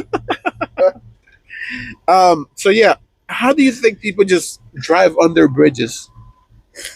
I don't know how they do it. Like, how do they do it? How do you see? Because I'm just, I got a point that I got to make. Because it's like how do you see? You see the signs that say bridge is 13'2", or 12'9". It should be common sense that all these trailers are 13'6". Yes. So it's like, are you just not looking at the sign? Like, what's going on? That's my question to you. I don't think they're looking at it. But another thing is, but some of them flash. Yeah. Stop! Hey, you! Stop! Yeah. Crunch! What was that right there? Yeah, just get fucked up. I can never understand that. Now, New York City. Yes. Also, the whole state of New York. Especially on the Can you expressway. explain to the people their dumbass bridges, overpass? Are you talking about, well, when we did those flatbed alert? No, like That was funny. I don't think a 13-foot 6 truck could fit under that. Where we was at, could it? It probably could have. Because that was some tight shit. They always say that their bridges are lower than they usually are. True. So, like on 95, yes, there's a 12.2 bridge. Oh, I'm not testing that out. It's on 95, Cross Bronx Expressway. One of their things says 12.2. Lower level? No, just on the Cross Bronx Expressway. Yeah. The bridge is lower and upper level, but the Cross Bronx is just the regular Cross Bronx. Right. But also, like 12.6, you can fit under that in New York easily. So did they? So last time you don't know this? The last time they paved the ground, did it just dig extra? Like no, it's all their bridges. All their bridges read like a foot lower. Than I didn't know it was a foot. I thought it may be like a half a foot, like 6 inches or so. They measure that shit from like the axle. I mean the hub up. Why? So apparently, you would think it'd be from the ground up. Yeah, it would be from the ground up if you're not a dummy from New York. What the hell? All their bridges read a foot less than what it actually is. But also on 95, some of them are freaking 12.2, and you see trucks fitting under there all the time. But so if you go to New York, the state of New York, and you see a 12.6 bridge, and you are 13.6, you fit under there, no problem. So they also have this freaking sign on 287 or 278, whatever it is. Okay. And it says all trucks over 12.6 exit here. I don't remember that. It's a famous thing. What? Why? Should this one go under that underpass? Yeah, there's like an underpass. But if you don't know, you're going to exit. And there's nothing on that exit. Like, it's going to be a pain in the ass getting back on the highway. Okay. Yeah. Fucking New York. Yeah, fucking New York sucks. Donkey balls. That's the only place where I can be like, oh, you drove this shit in New York and that's why you hit the bridge? I get you. You know? But even if... yeah, I'm just thinking about those New Yorkers. Well, we did that, what, three days in a row? Yeah. I'm surprised we ain't clipped no mirrors. Because when I say that was tight, you know what? I still have a video. I'm going to try to clip it in here. But that shit was tight. Oh, yeah. That shit was tight as hell. And coming back, we made it through a tighter place. There were forklifts on the freaking road. Yeah. Coming out of through Brooklyn and shit. Yeah. And I don't know. It's like the path that we took leaving is almost like we passed like a shopper's market because there's like a whole bunch of vendors out in the street and people walking back and forth. It was crazy. But the good thing is, like towards like the later, like day 2, day 3, something like that, Neddy found a shortcut. Yeah. And man, that was way better. Well, he's going back home. He found a shortcut. But man, yeah. Nah. I mean, that's the thing though. We did something that was kind of like a one-time thing. Right? Maybe. They needed a certain amount of sand for a school project. Yeah. So I don't think we'll ever be back to that school. That school, unless the other schools be like, damn, that's not good. We want the same contractor. And then that contractor says, I like those truck drivers. I want them again. That could happen, but, you know. But then they said, hopefully that was a one-time thing. Because I'm good. Because Brooklyn is not truck-friendly at all. No. If we could have, and we could have, because we were low enough, if we could have taken the Parkway, it was right off the Parkway. Yes. Yeah. But if you're in a truck, you can't take the freaking Parkway.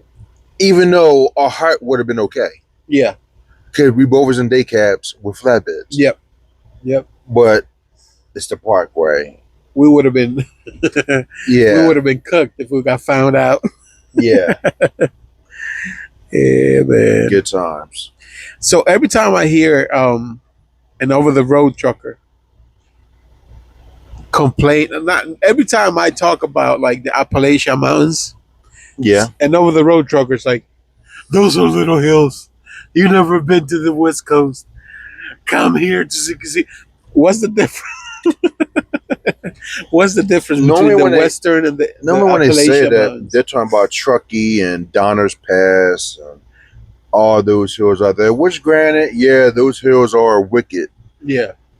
Especially, Which I'm not discounting that. especially in the wintertime. I am not discounting that, but they There- always seem to There's discount. a reason why they always shut down Donner's Pass in the winter. Uh-huh. That shit is crazy. Yeah.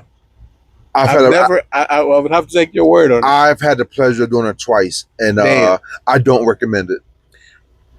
Even now, like me, like more years in the game, more experience, more knowledge, I don't recommend it. But are you going to West Virginia in the wintertime? Do you recommend that? No, There you go. But every time somebody who's over I the don't road, recommend any mountains in the wintertime. but that's what I'm saying. Like whenever I talk about like the West Virginia mountains, Oh yeah, they was compared to the somebody's West. like, them little hills, them is nothing. Come out west. It doesn't matter. It's still the fact of you still want to have ice and snow on the road, on a hill, and don't nobody want to deal with that shit. Yeah. But I feel like the Appalachian Mountains, they're more up and down compared to like out west mountains. They're more like Okay, you got to go up for a longer time, you got to come down for a For a longer time, long- which a is definitely more long time. dangerous, yeah, right? Because you I- can overheat your brakes and shit. I agree. But like them West Virginia mountains and shit, they're no jokes. Yeah, but also I think another reason I said it because out west they're more strict on the chain law Yeah, compared to the East Coast. yeah. On the East Coast is more of a you had to have chains on your truck, but we ain't gonna make you put them on. Out west they make you put them bitches on or just park your truck. That's definitely a way to see things. Like, hey, if you have to put chains, just don't do it. I mean, that's where my trainer Palm said. He said if it gets too bad that you need change, it's time to park the truck. That's definitely a good idea. Yeah, The only time, but I've seen people put chains on and do those mountains. that's the only thing that I can think of. Hey, if you just got to go over a mountain and then come back, that's fine. But if you put chains on because the whole day is going to be snowy and icy, you can only do like 25 of those, right? Yeah, Yeah. no, you can't go full speed with chains on. You end up fucking something up. Yeah. You know the only reason why I would put chains on is if the customer is like 5-10 miles away, and that hill was the only thing in my way. Have you ever put chains on? I know how. U2 University. I have put chains on. How was it? It was kind of it wasn't on my own truck. What was it? A super single or duals? It was dualies. Okay, so I have a question about that because all the companies I work for, they always had super singles. So for the duals, do you put a chain? Do you put a chain on the outside? Just on the outside, yeah. Okay. Just on the outside tire. Okay. But one time I had to put chains on somebody because he was in my way. Oh shit! It was icy. He got stuck. And And the only way for him to leave is if he moved. yeah, the only way for me to leave. Well, for you to Because leave. it was at the freaking. It used to be a Pilot. Which one? XC93. It's a 1.9 fuel, whatever now. Oh, the one in Maryland, right before the toll plaza, Right before the way station. Sky House. Yeah. Way station. 93. Yeah. But you used to be able to go in there and then like you can go out the back. So you don't have to make a sharp right. Yeah. So everybody will go out the back. It was icy down there. So this guy got stuck. And I had to help him put chains on so he can get out of my way. Luckily, like I was able to make it out of there no problem. I think I had super singles too. Interesting, Yeah. because super singles suck in bad Yeah. conditions. I don't- Sand / I guess snow. it also depends on the driver because some people Okay, don't know how to drive in ice or snow you're right. and they might overdo it, you know. But yeah, I got down there. I couldn't even back out. You know, you know that trick that we do at US Silica, which is a sand place. It's number sand. So when we start driving, I normally lock the gear in like fourth or fifth gear, and just keep going. Yeah. I wonder if that same trick also work in the snow. So snow is a little bit different. So long as you're moving, Yeah, I think you're fine. just keep that momentum going. Yeah. Because as soon as the truck feels like downshift because you're using power, you might slow down too much and get stuck. So I don't think it would do that because you don't really have any drag. With the sand, we have a lot of drag. Especially on the trailer. Right. So that's why we really have to keep the RPMs going. Right. In the snow, you can just take it easy. You don't really have to lack it really. I mean, it couldn't hurt, but I'll try it out. We'll see. Yeah, probably.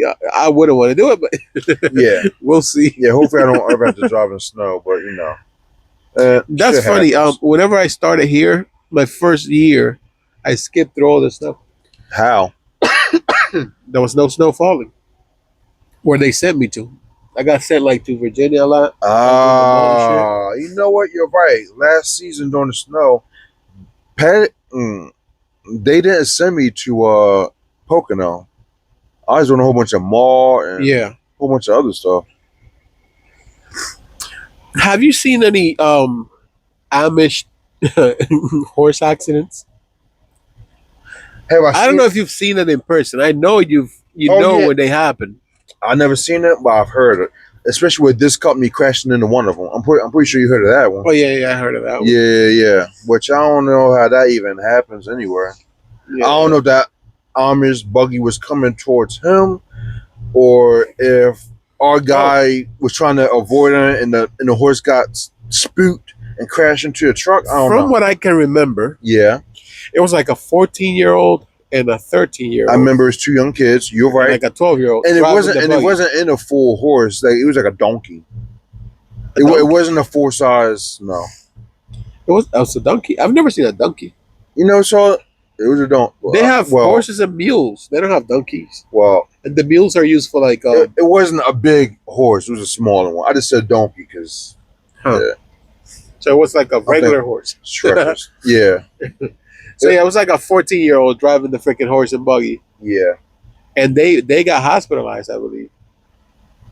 But it's like 14-year-olds driving a buggy. That's not out the norm because a lot of people in the country, drive the tractor around the yard, whatever, at that same age. So sometimes younger. Like Lancaster is really not like it's country because it's a lot of country folk, but a lot of trucks go through there. Yeah, okay. And a lot of traffic goes through there. So I feel like that's pretty dangerous for a kid to have to do. I have a question for you. So I noticed recently, I know we talked about it a little bit before off camera, but why do you think they became like a law, if you will, or regulation for those buggies that have hazard lights and lights, like working lights on it? So, for visibility, so people can see it. True, but at the same time, a lot of the Amish, if I'm not mistaken, they're not a big fan of electricity. They have been fighting the government for years and decades. Yeah, because they like old school methods. It started with the triangle. Really? I remember when they first started putting the triangles on. It was when I was already driving trucks. Oh shit! And I remember seeing the first flashing lights. Yeah, I would think the triangle would have been like, okay, it's not a big deal, it's a triangle. That's a technology from the world. It's a worldly thing. So yeah, I remember they fought the government probably since the 70s or something. Damn. Probably since regulation started, they've been fighting the government off so they can keep their ways. So now about these lights. So I'm assuming it runs off a car battery. They just put a car battery inside that buggy. See, I don't know. I'm guessing it could be like could be a battery, some solar thing. I see those motherfuckers running at nightown. I mean, they could charge it during the daytime, I guess. You know, like the yard lights that you put in your house. Yes. They charge up during the day, and it could be something like that. Okay. But they seem like some fancy LED lights. So I don't know. I really don't know how that technology works, really. Okay, so piggybacking off of the lights and the regulations, do you think sometime in the future it's going to be required for those buggies to have a license plate, I don't think so. license and registration, for the purpose of these accidents that we were just talking about? I don't think so. Only for that purpose. That would be overkill because I don't think that's a law for any horse and buggy. But I'm saying in the future, do you think they might try and push for that? Because okay, let's say hypothetically, I'm in Lancaster, Or at least like registering them and stuff. Yeah, I'm at a stoplight and a horse and buggy. I guess he loses control or some shit. And he crashes into my truck. Obviously, they're liable for the damages. But if they don't got no insurance registration on that, how am I supposed to, damages and shit like that? You see where I'm coming from? I got booger. Sick You're bastard. A freaking wooden car. Yeah, and it's hitting my truck, and now my front bumper's all fucked up. You're gonna be fine. Those horses are big, man. I'm just saying. You're gonna be alright. But so the funniest thing to ever happen to me in Amish country was, that rotors. Yes, the one that is right on the corner. Yes, yeah. When they first opened that rotors, that's on 30. Yes, the rotors is like between the two. US 30. Yeah, and on the other side is the Wawa. Wawa. Yeah, but further back. Yeah. But yeah, it's like one way this way, 30, and then another one way this way, and then the rudders is in the middle. Correct. One time I'm coming like east, so I see the rudders on my left. Right, it's going on your left, and I'm going east on the one way. Okay. And then I see this horse and buggy come out. It scared you? They came out like that and came directly at me. Oh shit! So I'm like, what's going on? Yeah. Is this guy drunk? Am I going the wrong way? No. I knew I wasn't going the wrong way. Well, I know that, but I would have been second guessing myself. Like, what the fuck is going on? Like, but I'm already past that little light. So I see this horse and buggy come out, do a wide turn. Yeah. And I'm in a truck, so I'm slowing down more and more. And then they get so close to me, they almost hit me. What the hell? Like this close to me. And I'm like, is this guy fucking crazy? And then I look in the freaking buggy. Yeah. There was nobody in there. So it was just a horse blindly just escaped. Yep. And then a cop came right after it. I don't know why. But that was why? Because somebody reported it stolen. By the horse? It was just the horse coming out. But that's what I'm saying. Like the owner of the buggy probably like, oh, my buggy's not here. Somebody stole it. And the cop was like, that shouldn't be hard to find. I think the cop was already at the rudders. Probably getting some donuts. I'm saying they have those in there. A reference to last week. If you know, you know. Yeah, shout out to Rachel. Yeah, he was probably in there already, and then the cop saw it happening. Okay. Because I saw it happening. Like the buggy just took off and almost hit me. And I'm like, man, Tesla ain't got nothing on this. Okay. Following up on the whole buggy thing. So obviously, like you said, so what? They don't need a license to drive a buggy? So what happens if they violate a traffic law? Like something like that? I don't know, man. I have no idea. I think that's like a pedestrian thing. They can be drunk and drive a horse. What? That should be illegal. They can drive drunk. That should be like drunk and riding a bike, like drunk riding or something. You can drive at least a misdemeanor. So the law is you cannot drive something with an engine. I would say a motor vehicle. A motor vehicle. And there's no motor. It does have horsepower. It got 1 horsepower. You know how many horsepower a horse has? A lot. How many? I don't know. What, 20, like 25, 30? Probably. If I had to guess, I probably say 25, 30. Ain't that crazy? Like, why would a horse have 30 horsepower or whatever it is? One time, right? This is the craziest part about, and you can tell me you probably have experiences like this. Okay. But one time we had a big ass storm up in the Northeast. You said a big storm? Yeah, big storm. Okay. Up in the Northeast. And this is when I'm starting out with Schneider. They just so happened to send me down south.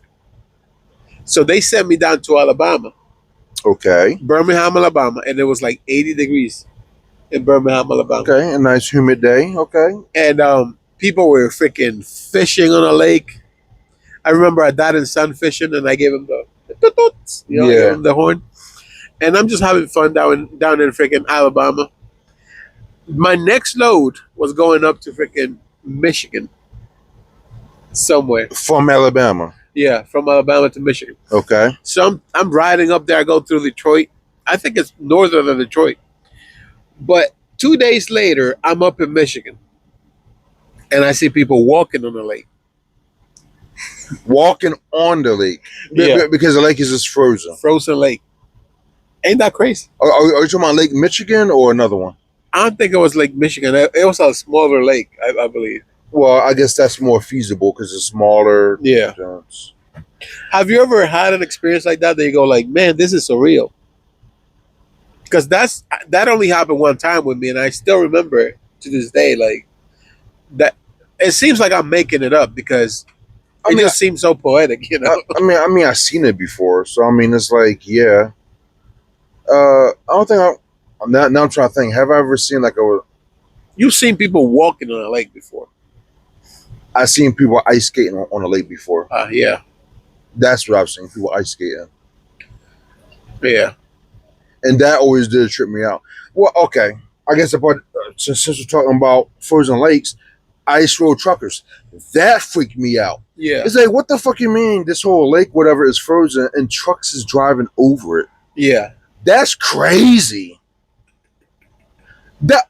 Like, just think about it now. That's crazy.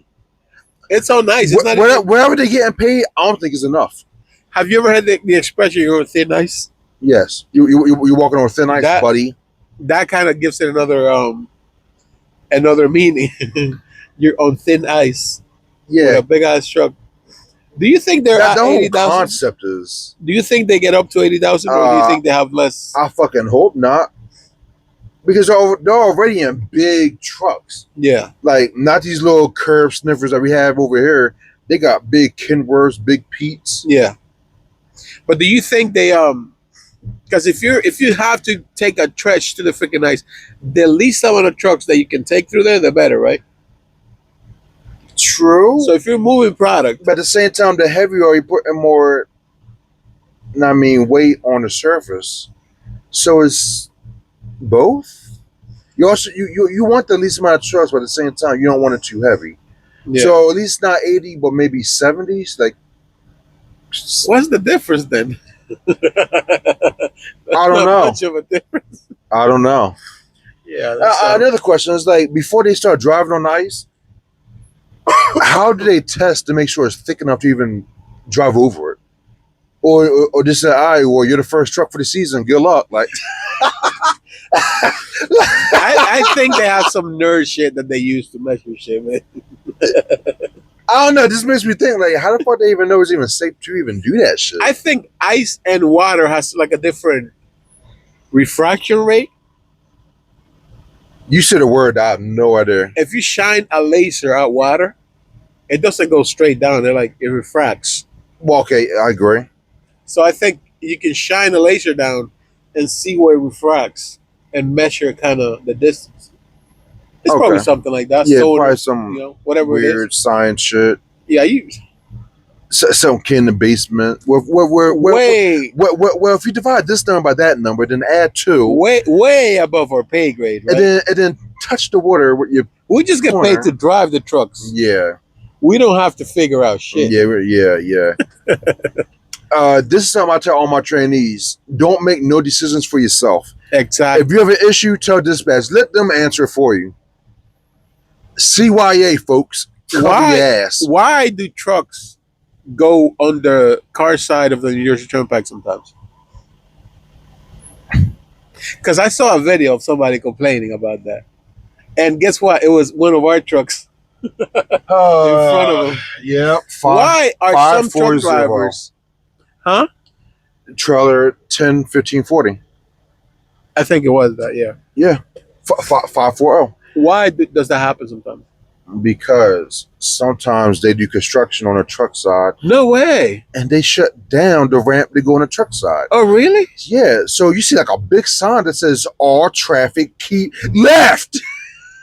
What the fuck are we even talking about? Oh my God. You want to be on that side? First of all, there's only 3 lanes on that side, all the way through. It's already crowded with the 4 lanes on the other side. People just find any reason to complain about anything, man. Yeah. It's just fucking weird, man. You think we want to? You think we want to be over there with y'all bum asses? Oh, another thing. It was a truck. Oh, that's right. It was a truck hauling the house, and he was driving right down the middle. So pretty much he was taking down 2 lanes. Yeah. On a 4-lane interstate where he's taking up 2 lanes. And people complaining about that? Yeah. Some they need to find a special route for trucks. Ma'am, this is the special route. Ma'am, this highway, this is our shit. Yeah. Y'all cars, y'all just drive here. What, like, come on, man. They made the highways for trucks. Y'all cars, y'all just here. Y'all are visitors. I used to say that they made the highways for commerce. Commerce, yeah. But really, they made the highways for the military. Well, not really. That's how the highways came about with the mustache guy. Right. And also, during certain streets of highway, I think you're the one that told me, like certain periods of highway had to be straight so a plane can land on it in emergency. So a plane can land on it, but they're like, even like regular streets, they got to be wide enough for a tank to fit through. Wow. Yeah, they got to be wide enough for tanks, and because it's for military purposes. I didn't know that. Yeah. So basically, World War II, after that happens, that's when the interstate system really got made because of the Autobahn and all that. But yeah, it was really made not for war, but it was made because of it. Transport, yeah. Yeah, for transport. But just in case. Transport. Yeah. Just like GPS was made for the military and all that. Do you remember when they made GPS like for civilians? Do you remember that? Because I feel like that was probably like... No, that's before my time. That was probably like 2000 something. I mean, I want to say. I mean, by the time I started driving, all that stuff was already out. Yeah, it was already out. Like Google Maps and shit. You started driving what year? Like 2010-ish? I was born 93. So 10 years after 93 is 2003. I was 10. So add another 6. Yeah. About that? Yeah, about that. Yeah. When did you start driving? Like 05? 04? I'm a year older than you are. Is that your way of calling me an old man? He has a point. I started driving like... We are about the same age, huh? In like 2011 or something like that. Okay. Because I was 17 when I got my license. I started driving at 17. So I don't know when that was. I got my driver's permit at 16. Huh. Yeah, no, we're not all that lucky. So we probably started driving around the same time. About. Ain't that some shit? But yeah. But you started your trucking career way before. I remember when I came to the United States, GPS was not really a thing. People have to print directions. MapQuest. Yeah, print the directions and follow that shit. Yep. And if you took the wrong exit, well, you're fucked. Yep. You are fucked. You are fucked. Have you ever been to New York City in a truck? Yes, unfortunately. There's a brewery out there. And actually, I think I told you about it. And There's a brewery out there? And you helped me get to it. What's brewery? I will have to look on my phone. In New York City? In New York City. The city of New York, Manhattan? Yeah, one of the 5 boroughs. There is a brewery in New York City. And if I'm not mistaken, you did help me get there. In New York City? In New York City. Because the ones that I remember are in like White Plain area. No, And also, there's wow. one in. I lost air pressure, folks. That's just like boom. Yeah, but yeah, there's a brewery in New York City, and yeah, you helped me get to it. I don't remember that shit.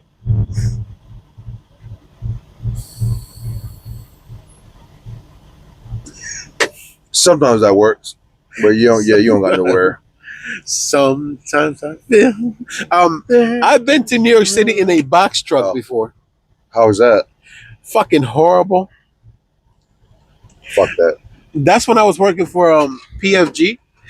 Even if I'm in a regular my pickup or car, I still wouldn't want to drive in New York City. I don't know how y'all motherfuckers do it every single day. That's crazy. I had this dually, like it had 2 axles in the back. It was a big ass straight truck. 2 axles in the back. That shit couldn't turn for shit. Okay. So for a 2-axle dump truck, do you need a CDL for that? Yeah, definitely. Yeah. Okay. Well, also, was that dump truck it used air? Yeah, That's why. it was the biggest freaking straight truck ever. Yeah, but I thought even with that they had 2 axles on the back. But you said yours had a single axle. They have to. It had 2 axles. That's what I said. Oh, I know. Yeah. I think like the whole vehicle was 2 axle. Nah, it had 2 The axles. big ones had 3 axles. Yeah. Oh, got you. Okay. It was a refrigerator because it was for PFG, and I got sent with like a helper, not a trainee, a helper. Yeah. To for the hand trucks, and we went to one place that has some steep ass New York City stairs, and dude was like, "I ain't going down them stairs," and so like he was already fired at that point, right?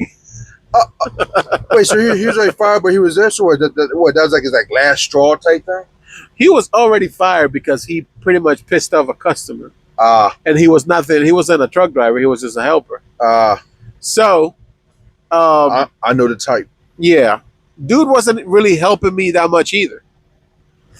He was just. So why was he even there? Just taking up space. He took like one hand truck down, and I took like 3. Like by the time he took one down, I took like 3 down, and I was also loading his shit.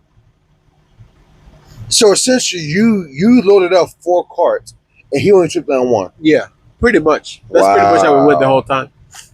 But he went to this customer because usually I'm like, okay, let me load up yours, let me load up mine, and we're going there at the same time. Nah, you go in, right? Because I load up yours first. You go in, and then I load up mine, and then I go in, and you come back and load yours if there's another one. Yeah. Well, he went in with the first hand truck to this customer with the steep stairs, and he was like, I'm not going down them stairs. So he started arguing with the customer. Customer's like, well, that's what people do, blah, blah, blah. By the time I go in, the customer's like, get out of here. I don't want that shit. Oh, shit. So I'm like, are you sure? I mean, I could take him down. And he was like, I don't want that shit, blah, blah, blah. So I'm like, okay. All because the guy complained? Yeah, just because the helper. Yeah, complained. Yeah. So he was freaking screaming at me, like, I don't want it now, because this guy was talking shit or whatever it is. Yeah. So I'm like, okay. I put my shit back in the truck. And then the customer's like, actually, can you bring them down? I actually need them. And I was like, nope. All cleaned up, I'm out of here. No, you can't do that. I offered to bring it down. You told me no. Now I packed up everything back in my truck, and now you want it? Yeah. Nah, man. So that same trainee, we ended up having to stay in a hotel that night because it was St. Patrick's Day parade. We were in New York City for the longest time, and then we had like 2 places in Jersey. We made it back to Jersey, and the next day we stayed at a hotel. Like it was a long ass night, but the next day we make it to like, holy smokes! Wife calling me. I would have clipped it out. Call your wife, man. It could be the baby. I'll clip it. Go. So yeah, dude was already fired by the time he refused the customer. Right. And then we went to freaking stay at a hotel. The next day, He was trying to go home. And all we had to do was, he didn't have to do anything. He was getting paid by the hour. Yeah. Whatever it is they get paid. I don't know. But all he had to do was hang out in the truck with me. We went to this cold storage place like twice. Go there, come back, go there, come back. That's all we had to do. It was like 30 minutes away. Drop off some pallets, put some pallets on the truck. I was going to do all of that. And the dude is in the truck with me. Freaking, like, I want to go home now, take me home. And like the owner of PFG or the CEO, whatever, up in North Jersey, he was like, listen, I'll put you in the bus. I'll take you home now if you want. And he was like, nope, I want to go in the truck. Wouldn't get out of the truck, smoking cigarettes. Like, I felt like this guy was about to punch me in the face. Yeah, but how is this your fault? It's not my fault at all, but he was trying to go home. But it's not your fault, though. So I know. So why would you feel he was going to punch you in the face? Because he was yelling at me, like, and I'm like, listen, man, we'll figure it out. Like, he can put you in the bus. And he was yelling because he didn't want to be put in the bus. So if I'm in that much of a rush to go home, I'm taking it any way possible. Yeah. I'm not going to be picky about the shit. It was like a young guy's dude. But anyways, like, I bought him entitlement. Yeah. He was smoking cigarettes, fucking yelling at me. I get out the truck. I'm like, you know what? I'm out. I don't have to deal with this. I get out the truck. I'm talking to the owner. Then he gets out the truck. I get right back in the truck and take off. No, you didn't. I did. You just left his ass there. I left his ass. I was like, I'm out. I left his ass. By the time I got to the other side of the parking lot, he was, ah! That's wild. Never saw that guy again.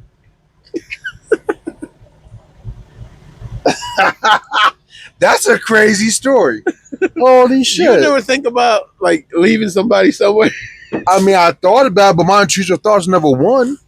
But you've heard that though. Oh, like yeah, some trainers talking about. Yeah, and they do it, yeah. And I took him to the bus stop or whatever. Hey, you want to go home? Go home, buddy. Yeah. Yeah, man. Good times. Oh, damn. Turn out what time is it? It's Oh, yeah. Yeah. You want to do Spanish and then wrap it up? Oh, yeah. I got some Spanish to teach you. Spanish with Neddy! All right. I've been thinking about this one. I want to teach you this one. All right, talk to me. Diablo Mami. Diablo Mami? Yeah. I thought Diablo meant the devil. Yeah. So that woman's dangerous? No. She's the devil? We don't use, like, Dominicans, we use Diablo for anything. Anything like what? Anything. Like, if you see somebody fall. Cooking. If you see somebody fall. Okay. You can be like, El Diablo. Like, damn. So use it like damn. Okay. Okay, so Diablo for y'all doesn't mean devil, it means damn. Yes. Got it. Most of the times El Diablo is the devil, but so El Diablo is the devil, but if you just say Diablo, that just means damn. Yeah. So Diablo Mommy, like damn, she got fat. Damn, like, girl. Yeah, Diablo Mommy. Okay. But hold on. And this is very slang, right? But Diablo Mommy. Diablo Mommy. Que trapo el culo. Oh shit! See, I told this motherfucker I can't roll my R's like that, so I'm about to struggle like a motherfucker. Say that C word again. Que trapo. But que trapo. I can't say that. I cannot roll my R's. I'm gonna say it like you. Que trapo. Que trapo. So what does that mean? Hold on. Diablo Mommy. Yeah, Diablo. Damn mommy. Damn woman. Don't say it in English. Say it in Spanish. Diablo Mommy. Que trapo. Que trapo. De culo. De culo. Yeah. Culo means ass. Yeah. Yeah. Yeah. All right. So, diablo mami, que Damn. trapo el culo. Yeah, you got a nice ass. Damn, girl. Look at that dump truck, basically. That's basically what you're saying. But that's funny, though, because if you translate every word, I'm going Yeah. to translate every word. Okay. Devil, little mama, right? Yeah. Mommy, that's what mommy means. Yeah. Like a small What a trapo is like a rag. Like a wash rag. Yeah, like a rag. Okay. Que trapo culo. What a rag of an ass, I guess. That's what it would translate at. But if you say diablo mami, A rag of an ass means that she has a dump truck. yeah. Que trapo culo means like she got a fat ass. Yeah. That's very useful in situations. But yeah, anything. You can say el diablo or diablo for anything. Diablo for anything. Yeah. If you see somebody fall, if you see a girl walk by, you'll be like, diablo. Yeah. I like that. Diablo. Just like you would use damn, but it's also the devil, right? Oh, well, my thing is shit. I'm always saying shit. How you say shit in Spanish? Or is there not a word for that? Mierda. Who? Mierda. Bierdra? Mierda. Biera? Mierda. Bierma? Bierma? Mierda. M in the beginning. It starts with M. M. Mierda. Yeah, I can't. But we don't say that like how we say shit. Oh, so how would y'all say that? I don't even know because we don't. Oh, you don't even say it like that. We do say it like that sometimes. Like you can say mierda, coño. Do you know what coño is? No. That's like damn. But I thought damn was Diablo. That's how we use diablo. So is Diablo the slang of that? Nah, we use diablo for anything. Okay. El diablo. We could say que mierda. What does that mean? Que mierda. What Kate? Hold up. Que means what? Yeah. What shit, basically. What shit? But we can also say que mierda del diablo. Yeah, but if you say what shit, you might just say you might just say K okay. What the what? Huh? What's the difference between saying what the what and what shit? What the what is just a greeting. Oh. It's only a greeting. That's only a greeting. Yeah. What the what? Que lo que? Yeah. Yeah, que okay. It's only a greeting. You can say que lo que. I thought that could also be like a statement, like I don't know, you see somebody fall on a bike, que okay. No. What the what? You would say Yeah. El diablo. Diablo. Damn. Okay, I'm learning. Oh, okay, so KLK is only that's good though. That's good I'm trying because I know it's what the what. But yeah, we don't use it. We only use it to say hi. Ah, Yeah. Okay. Or Okay. if you don't know what's going on, Yeah. you say que lo que. What the what? But you wouldn't say que lo que pelao, which is by itself. You would say que lo que está pasando. Tapasandro? Ta Ta pasando. Pasano. Pasando. Pasando. Ta pasando. Que lo que está pasando. Que lo que está pasando. Yeah. What does that mean? Like what's happening? Okay. Está pasando. What's happening? Happening. Okay. So you would say that, for instance, you just got home, you walk in the house, and your lady's screaming at your daughter. ¿Qué es lo que está pasando? Yeah, what's happening? Yeah. Mommy took my cookies. Diablo, coño. But coño also means like damn. So you can use the same as Diablo. You can use them the same way. Okay. You can use them the same way. But coño also means the C word. The CU word? Yeah. But it's not the same. But how not the same? I thought the C word meant a female. Yeah. Vagina. Yeah. I think they know. But yeah, in Spain, they definitely use it more like that. But in like Latin American countries, yeah, or especially my countries, like it's like damn also. Just like expletive, I guess. Okay. So you can say it, dang it. Yeah, when you don't know what's going on, you see like a group of guys, right? Okay. You say, ¿Qué lo que está pasando? Yeah. What's happening? What's happening, right? But like, you can say, you can say like, ¿Qué diablo está pasando? K Diablo. When it's something. I thought K meant the. Yeah. No, ¿Qué means what? That's right. K locate what? Right. Right. You're right. You're right. You're right. Yeah. It means what? Right. You can say, ¿Qué diablo está pasando? What damn? Yeah, but you That can doesn't say make any sense though. it what, doesn't. What But damn? what the heck is going on? So that's where it translates to. Yeah, like you Okay. would use it the same way you would use like, what the K heck is Diablo. going on? What the hell? Like ¿Qué diablo está pasando? what the hell is going What the on? hell is happening? Okay. Okay. Yeah. That's interesting. But yeah, we use diablo for everything. We use diablo. We use coño, which means damn. Yeah. So if you see a girl walk by, you can be like coño. Coño. Coño. It's funny because you can use that shit for everything. Like just on how you say it. Yeah. If you're mad, you be like coño. But if you're, Your wife just gave you a bomb ass plate of food. Coño. coño, mami, Ah. coño, mami. You can Diablo. combine a lot of shit, man. Yeah, I like that. I like that. that. Oh, okay. So I have another question. So in America, they consider damn a cuss word. Do y'all consider that a cuss word too?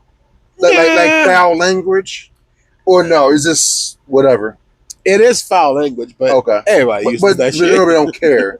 Nobody cares. Like there's like Would they care if a kid used that in school? I don't even know that. I was just asking. It's just a random question. Okay. They definitely are not going to teach you in school to say like damn and the devil and shit, but that's how everybody talks though. Yeah. Yeah. Okay. Okay. Okay. So you're not going to be like out of place if you say like diablo, but there's another thing that I want to teach you. Okay. Vaina. Vaina. Yeah. Vaina. Vaina. Vaina. Like a Victor. V. Oh, with a V. Vaina. Que vaina. Que vaina.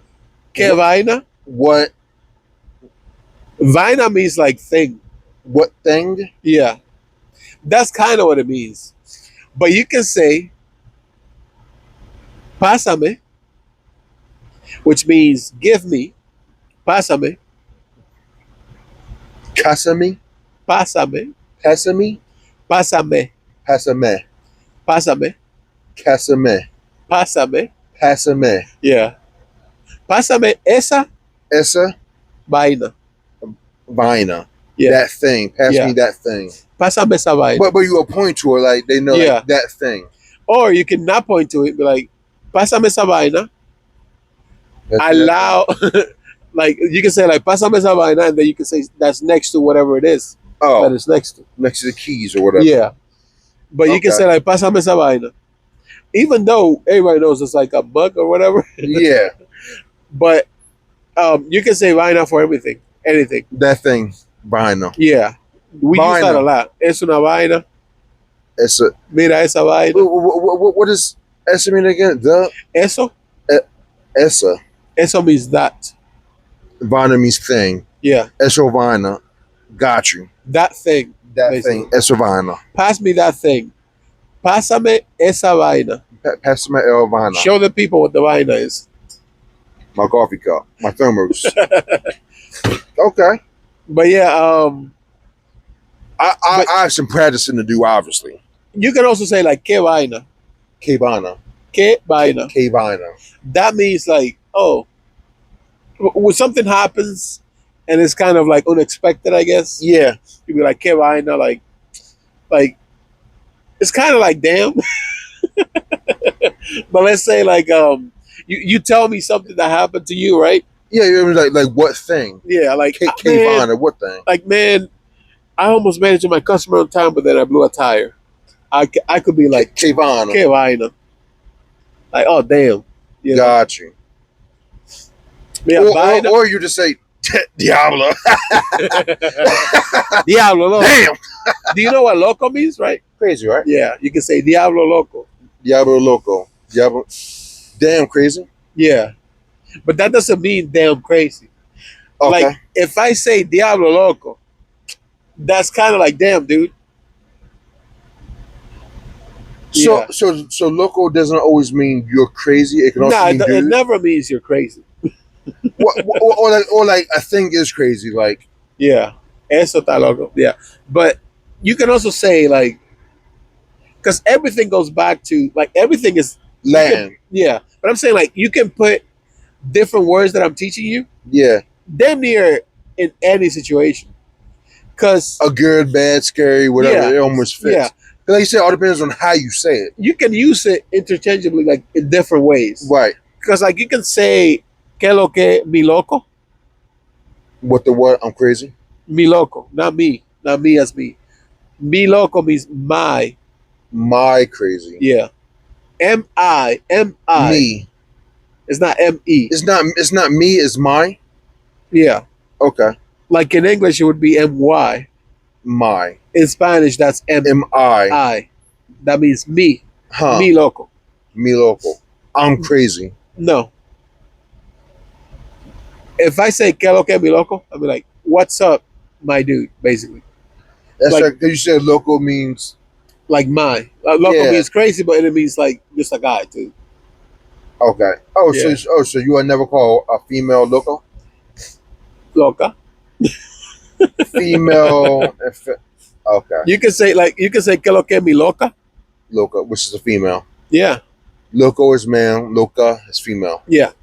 And anything, you just add an A basically to the end of it. They make it feminine. Yeah. So if it's Okay. O, you add an A. If it's A, you add an O, and you're good. And you can just change it. Yeah. Okay. Yeah. So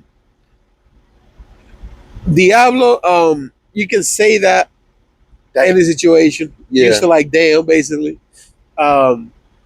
Mi loco means it's not Dude. like a crazy person. Yeah. It's like a dude or Hey, dude. dudelet, you know? Dudelets. Dudelet. Dudelet. Oh, so It's what? a female dude. By that point, you might just say loca. Just say loca. I'm saying like a dude. Me loca. My friend. Oh, now it makes sense. Okay. When you say my, it's not me. It's like, what's up, my friend? Yeah. Got it. Okay. Yeah. I don't know why, but it just now clicked. Okay. But yeah, you can say, but yeah, whenever you show up to a place, if you say que lo que, that doesn't mean like what? K-O-K, me loca. That's only a greeting. Yeah. But you can say que lo que mi loca, que lo que mi loco, Yeah. when you see somebody, right? What the what, my friend? Yeah, my dude, my guy. My dude, my girl, whatever. My hoe. No, I'm playing. You wouldn't say that to your hoe. No, I wouldn't say that. I treat my hoes with respect.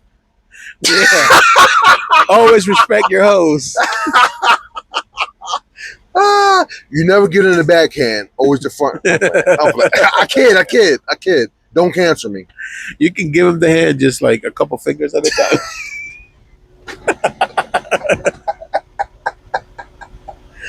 Oh man. All right. What's up, Neddy? Nadowski? So I wanted to ask you this because this is hilarious. Have you ever set off the fire extinguisher in a truck? Have I ever set it off? Yeah. Yes. I think I even told you about that. In a truck? Like inside the truck? Oh no. I took it out and I used it before. But I never set off inside the truck. You have? How the hell that happened? So the first time, right? It happened more than once? How does that even happen? So the first time I set it off, right? Okay. I was just going down the road bouncing. And then next thing you know, it just snowed inside the truck for me. So I'm riding. And that happened at this company? With Schneider. Oh. Yeah. So I'm just riding down the road. Next thing you know, it has snowed inside the truck. So I open my window. I'm all white. Snow in June. That's nice. Oh, powdered on me. and I make it to the next place, and then I pull over, and then I noticed that my freaking seatbelt got wrapped around the handle. Oh. And I went over a bump and set it off. Yeah. I guess it didn't have a pin. Obviously not. Obviously not. But so yeah, that was kind of wild. Okay, the second time. The second time. What company? PFG. Okay. So I'm at the airport, right? You set off at the airport? So I'm at La Guardia It wasn't in the truck? So I'm at La Guardia Airport, right? Oh, man. And I get out because I got to make a delivery. Okay. When I get out of the truck, I open my door and boom! I hit the freaking fire extinguisher with my foot. That shit set off. I know. Everybody was looking at you. Nobody noticed it. It was not noticed by anybody. Really? Yeah. So I was like, what kind of security do we have at the airport? Yeah, because they should be good on noticing like big clouds of smoke. Exactly. Not normal coming from a truck. Yeah. Terrorist. Nobody noticed. I thought for sure I'm getting interrogated. And Yeah. He might end up on the damn terrorist watch list. Yeah. That's crazy. But yeah, that didn't happen. That was the same day where they took me to the back of like JFK. Yeah. And they had like the airplane crossing signs and shit. Yeah, man. Good times. Good times. Fun times. Oh, man. I have gotten out to put out a fire before. You know, sometimes you see accidents. Oh. I think it was with the company that I worked for prior to here. Yeah, the only time I ever used a fire extinguisher at this company was I was leaving Pocono. And I don't know what happened to my brake. But mind you, I was only 5 minutes away from the Pocono. I had just got on 80. And I had pulled over and one of my brakes was on fire. Damn. Yeah, and I had just left the yard. Yeah, that was fun. So you used your fire extinguisher on that? Yeah, the brake was on fire. It wasn't smoking, it was on fire. Oh, damn. Woo. Huh. Yeah, so one of the guys from the shop, they came out, they caged the brake. Then I turned around, went back to the shop. They did something, and they sent me on my way. But you weren't dragging tires or anything like that? No. Like me? No. The tire was fine. It was the brake pad. Somehow locked us. Huh. It was probably locked. I don't know what happened. It was probably out of adjustment. Okay, maybe. Okay, last thing. What was it like driving a car after driving a truck for the first time? For whatever reason, I was swinging wide. Don't ask me why, but I was, and mind you, at the time I had a little bullshit Buick Verona. No, actually, at this time I had my Ford Fusion, a little small sedan. But yeah, I was whipping it wide for no fucking reason. Yeah. I think we're all guilty of that. Yeah, until the where like was time for me to park, I'm gonna be trying to pop my brakes and shit. I'm like, oh shit, that's right. Like, yeah. Yeah, how about you? The first time driving the car, I drove the truck. I just remember being like scraping the ground. What do you mean scraping the ground? Feeling like I was scraping the ground with my ass. Because you're sitting all day low to the ground. Yeah. And also, it felt like I'm driving a toy around. You know? You a big ass truck. And then it got me thinking, like, we should just not have any rules for truck drivers driving a car. That shit is so easy. Too easy. You're right. Yeah, man. So going off of that, next time we're gonna do a driving test. What kind of driving test? Just the written test. I'm gonna see if we can print that out. Sounds good to me.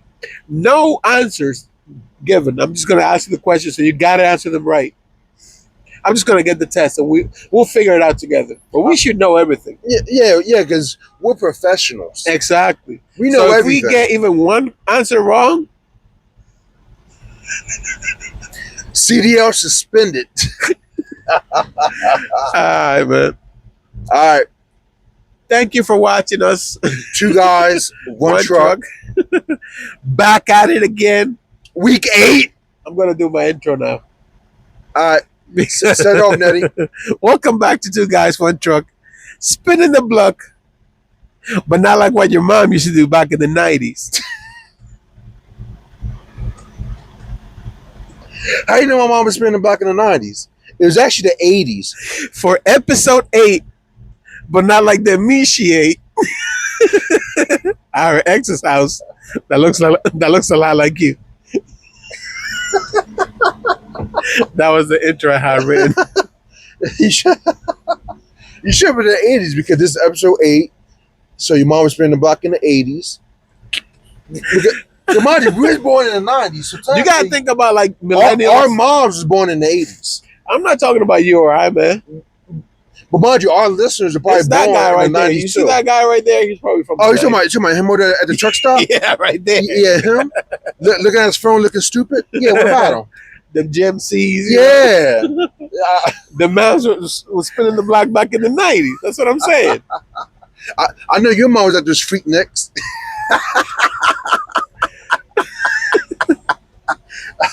Yeah, I mean, popping it for a real one. Damn. All right, we out.